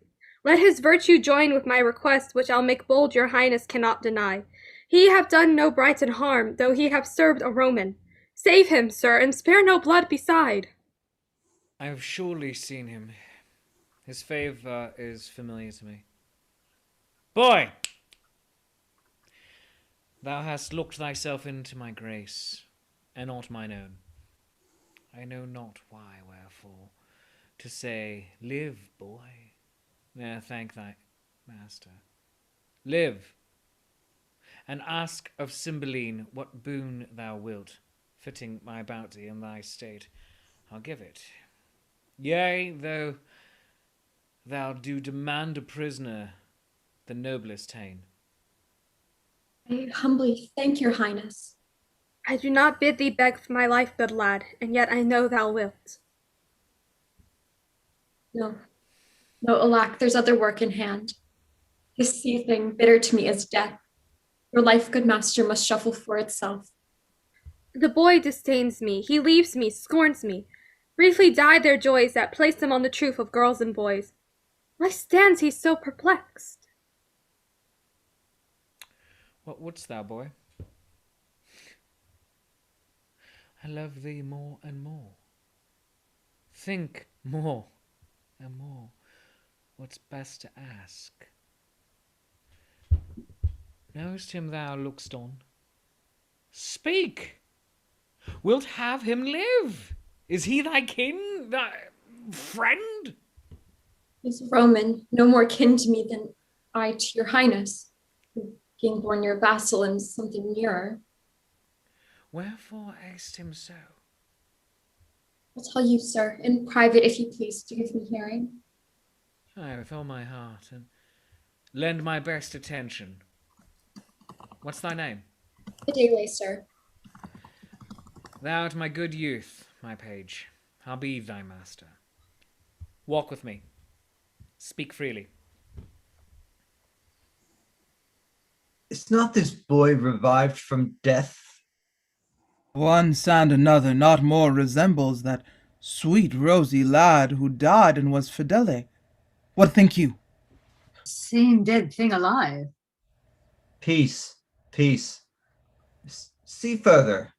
He eyes us not. Forbear. Creatures may be alike. Were't he, I am sure he would have spoke to us. But we see him dead. Be silent. Let's see further. Is my mistress. Since she is living, let the time run on to good or bad. Come, stand there by our side. Make thy demand aloud. Sir, step you forth. Give answer to this boy, and do it freely, or by our greatness and the grace of it, which is our honour, bitter torture shall winnow the truth from falsehood. On, speak to him. My boon is that this gentleman may render of whom he had this ring.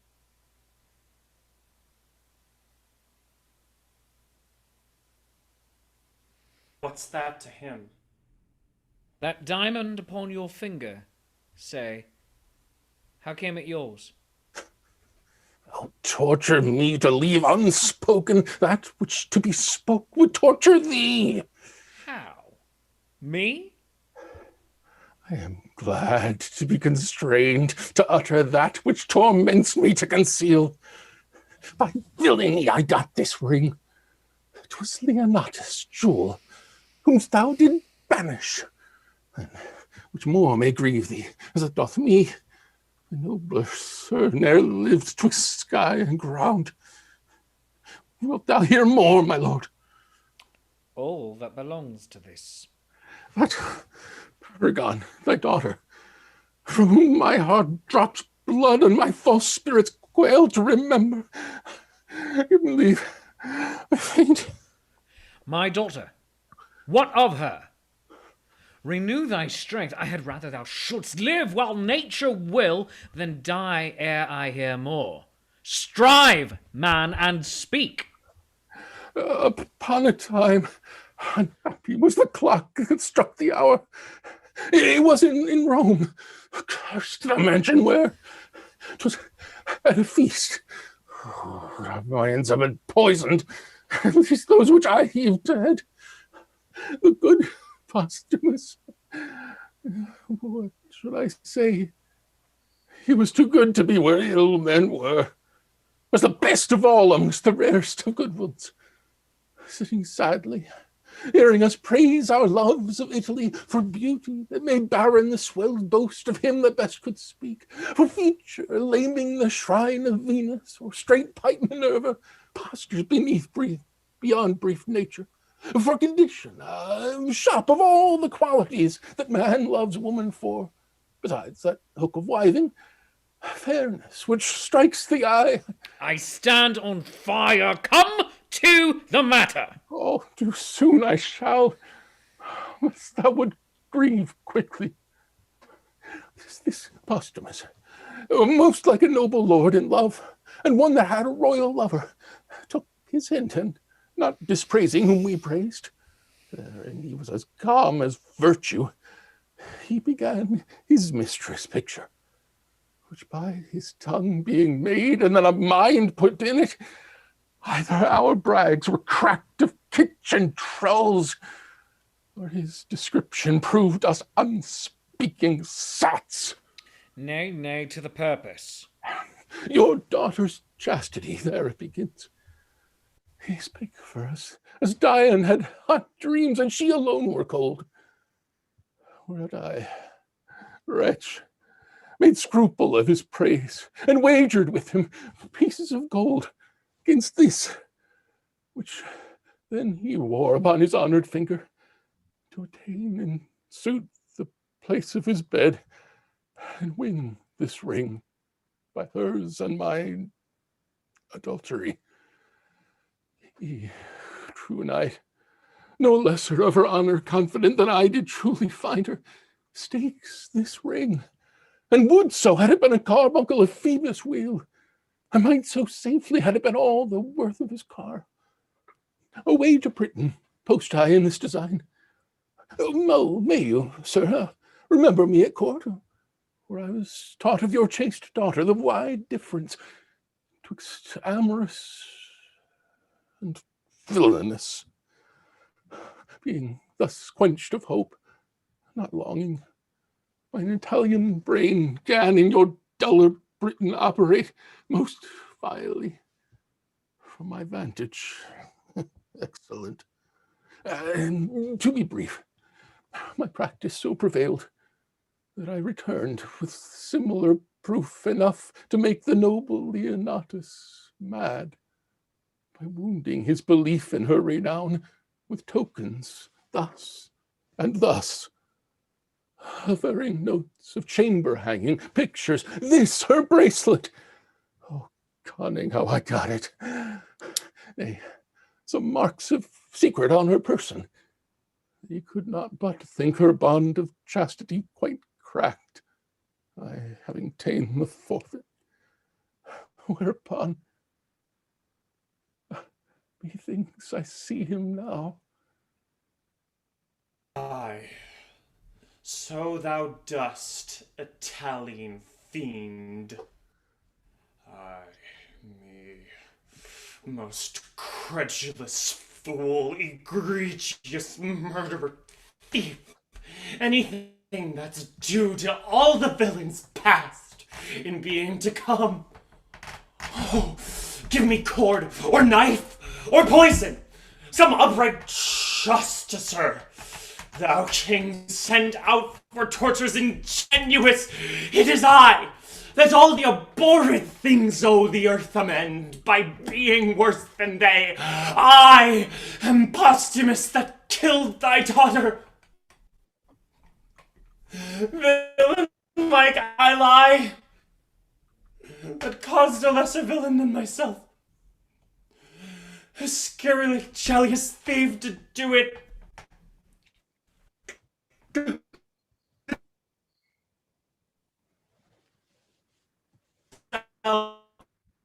Spit and throw stones, cast mire upon me, set the dogs on the streets to bay me.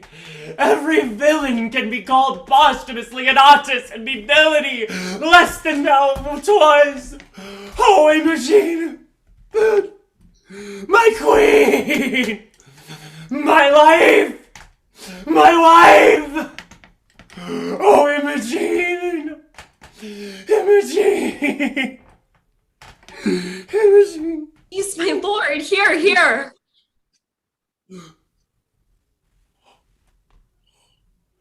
Shall she have a play of this?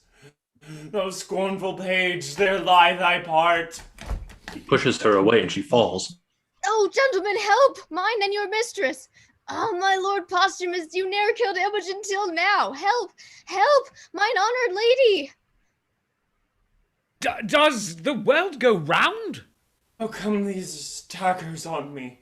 Wake, my mistress! If this be so, the gods do mean to strike me to death with mortal joy. How fares my mistress? Oh, get thee from my sight! Thou givest me poison. Dangerous fellow, hence, breathe not where princes are. The tune of Imogen. Lady, the gods throw stones of sulfur on me if that box I gave you was not thought by me a precious thing. I had it from the queen. New matter still. It poisoned me. I'd left out one thing which the queen confessed, which must approve the honest if Pausanias have, said she, given his mistress that confection which I have, which I gave him for cordial, she is served as I would serve a rat. What's this, Cornelius? The queen, sir, very often importuned me to temper poisons for her, still pretending the satisfaction of her knowledge only in killing creatures vile as cats and dogs. Of no esteem, I, dreading that her purpose was of more danger, did compound for her a certain stuff which, being taken, would seize the present power of life. But in short time, all offices of nature should again do their due functions. Have you ta'en of it? Most like I did, for I was dead. My boys, there was our error. This is sure Fidele. Why did you throw your wedded lady from you? Think that you were upon a rock, and now throw me again. Hang there like fruit, my soul, till the tree die. How now, my flesh? My child, what makes thou me a dullard in this act? Wilt thou not speak to me? Blessings, sir. Though you did love this youth, I blame you not. You had a motive for it. My tears that fall prove holy water on thee.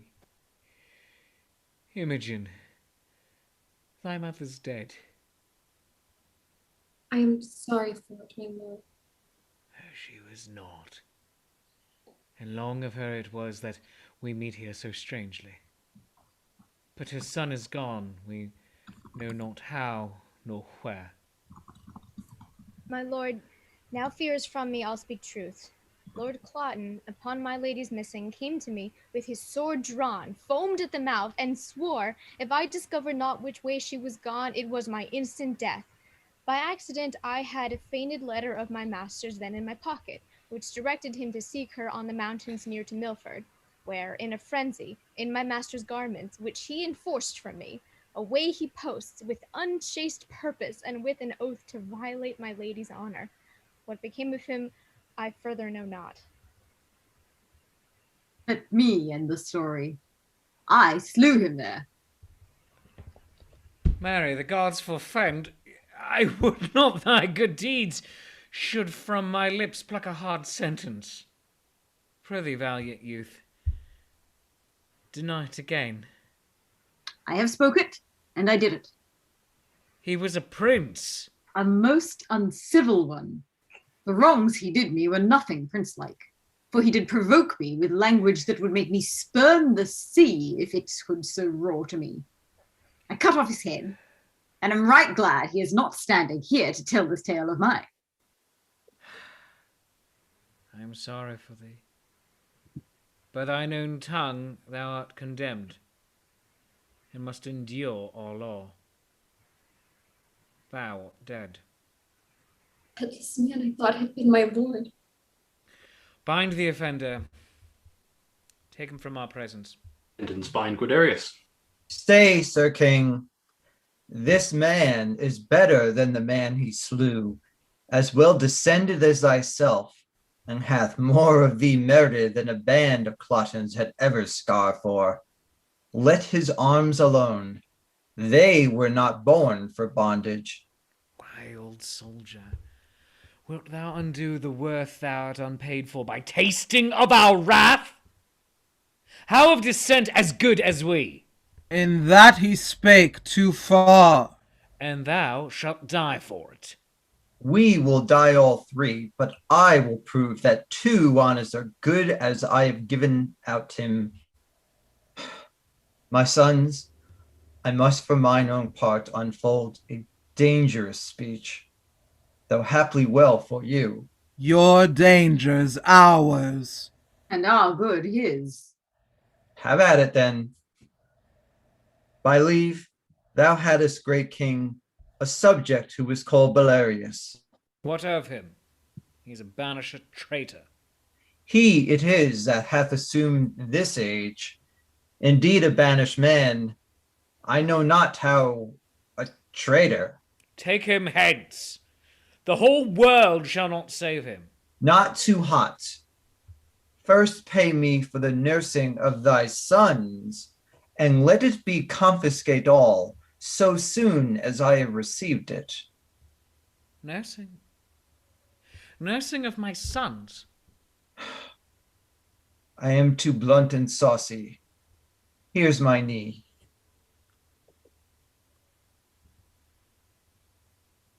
Ere I rise, I would prefer my sons, then spare not the old father.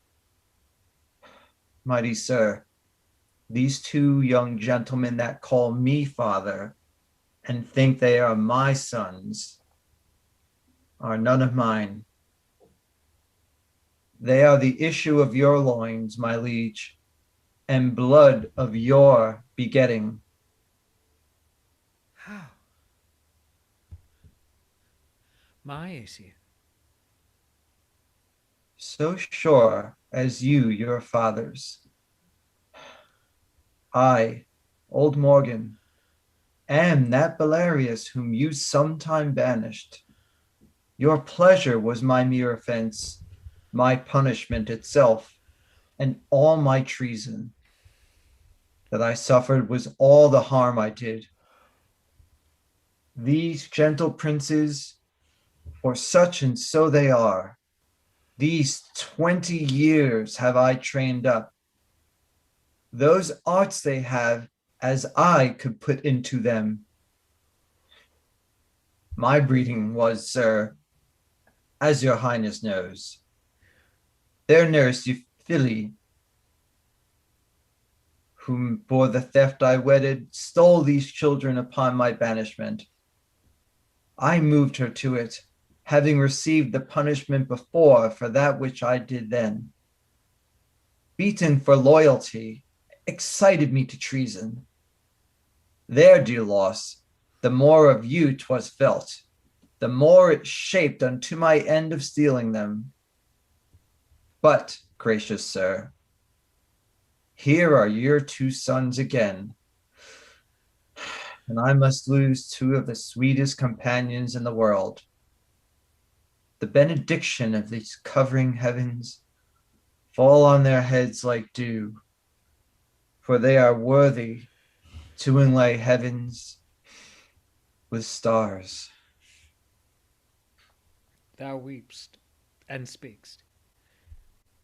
The service that you 3 have done is more unlike than this thou tell'st. I lost my children. If these be they, I know not how to wish a pair of worthier sons. Be pleased a while. This gentleman who I call Polydor, most worthy prince, as yours is true Guiderius.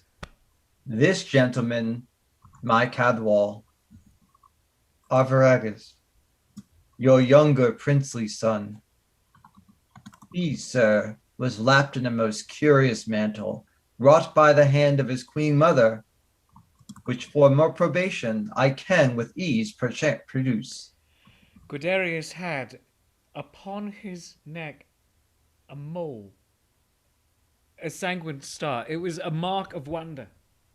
This is he who hath upon him still that natural stamp. It was wise nature's end in the donation to be his evidence now. Oh, what am I, a mother to the birth of 3? Now, mother, rejoice, deliverance more. Blessed, pray you be, that after this strange starting from your orbs, you may reign in them now. O Imogen, thou hast lost by this a kingdom. Oh, my lord, I have gained 2 worlds by it. Oh, my gentle brothers, have we thus met? Oh, never hereafter say, never say hereafter, but I am truest speaker. You called me brother when I was but your sister. I, you brothers, when we were so indeed. Did you e'er meet? Aye, my good lord. And at first meeting loved, continued so until we thought he died.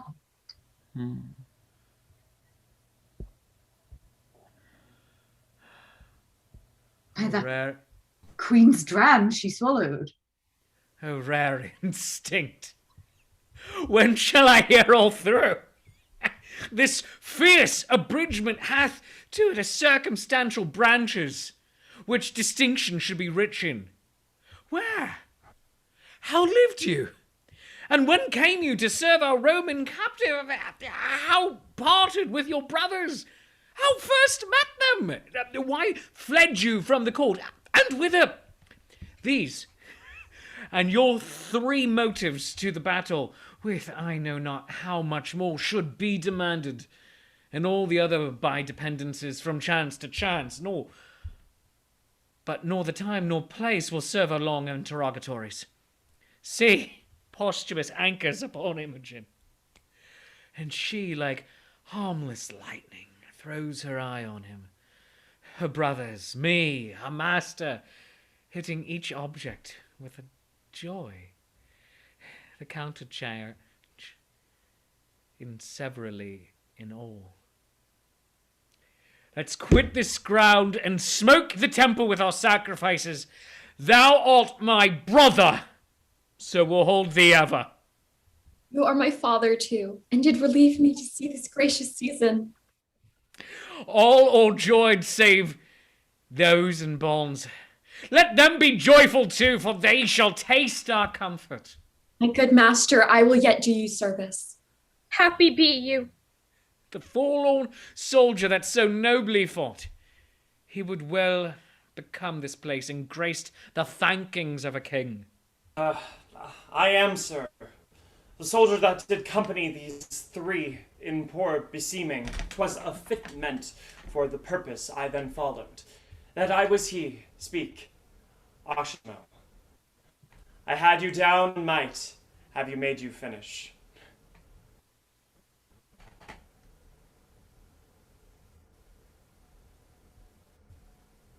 I had you down and might have made you finish. I am down again, but now my heavy conscience sinks my knee as then your force did. Take that life, beseech you, which I so often owe. But your ring first, and then here the bracelet of your truest princess that ever swore her faith. He holds out the ring and bracelet. Kneel not to me. The power that I have on you is to spare you. The malice towards you to forgive you. Live and deal with others better. Nobly doomed. We'll learn our freeness of a son-in-law. Pardons the word to all.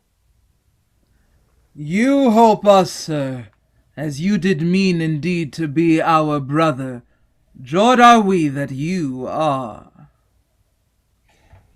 Your servant, princes. Good, my lord of Rome, call forth your soothsayer. As I slept, methought great Jupiter upon his eagle backed appeared to me, with other spirity shows of mine own kindred. When I waked, I found this label on my bosom, whose containing is for so from sense is in hardness that I can make no collection of it. Let him show his skill in the construction. Philharmonis. Here, my good lord. Read and declare the meaning. Whenas a lion's whelp shall to himself unknown, without seeking find and be embraced by a piece of tender air, and when from a stately cedar shall be lopped branches, which, being dead many years, shall after revive, be joined to the old stock, and freshly grow. Then shall Posthumus end his miseries, Britain be fortune, and flourish in peace and plenty. Thou, Lenatus, art the lion's whelp, the fit and apt construction of thy name, being Leonatus, doth import so much. The piece of tender air, thy virtuous daughter, which we call mollis ear and mollis air, we term it mulier, which mulier, I divine, is this most constant wife, who even now, to answering the letter of oracle, unknown to you, unsought, were clipped about with these most tender air? This hath some seeming. The lofty cedar, royal Cymbeline, personates thee, and thy lopped branches point thy two sons forth, who by Belerius stolen, for many years thought dead, are now revived, to the majestic cedar joined, whose issue promises Britain peace and plenty. Well, my piece will begin. And Caius Lucius, although the victor, we submit to Caesar and the Roman Empire, promising to pay our wonted tribute, from the which we were dissuaded by our wicked queen, whom heavens and justice, both on her and hers, have laid most heavy hand. The fingers of the powers above do tune the harmony of this piece. The vision which I made known to Lucius ere the stoke of this yet scarce cold battle at this instant is full accomplished. For the Roman eagle, from south to west, on wings soaring aloft, lessened herself, and in the beams of the sun, so vanished, which foreshadowed our princely eagle. The imperial Caesar should again unite his favor with the radiant Cymbeline, which shines here in the west. Laud we the gods, and let our crooked smokes climb to their nostrils from our blessed altars. Publish we this peace to all our subjects. Set we forward. Let a Roman and a British ensign wave friendly together. So through Lud's town march, and in the temple of great Jupiter, our peace will ratify. Seal it with feasts, set on there.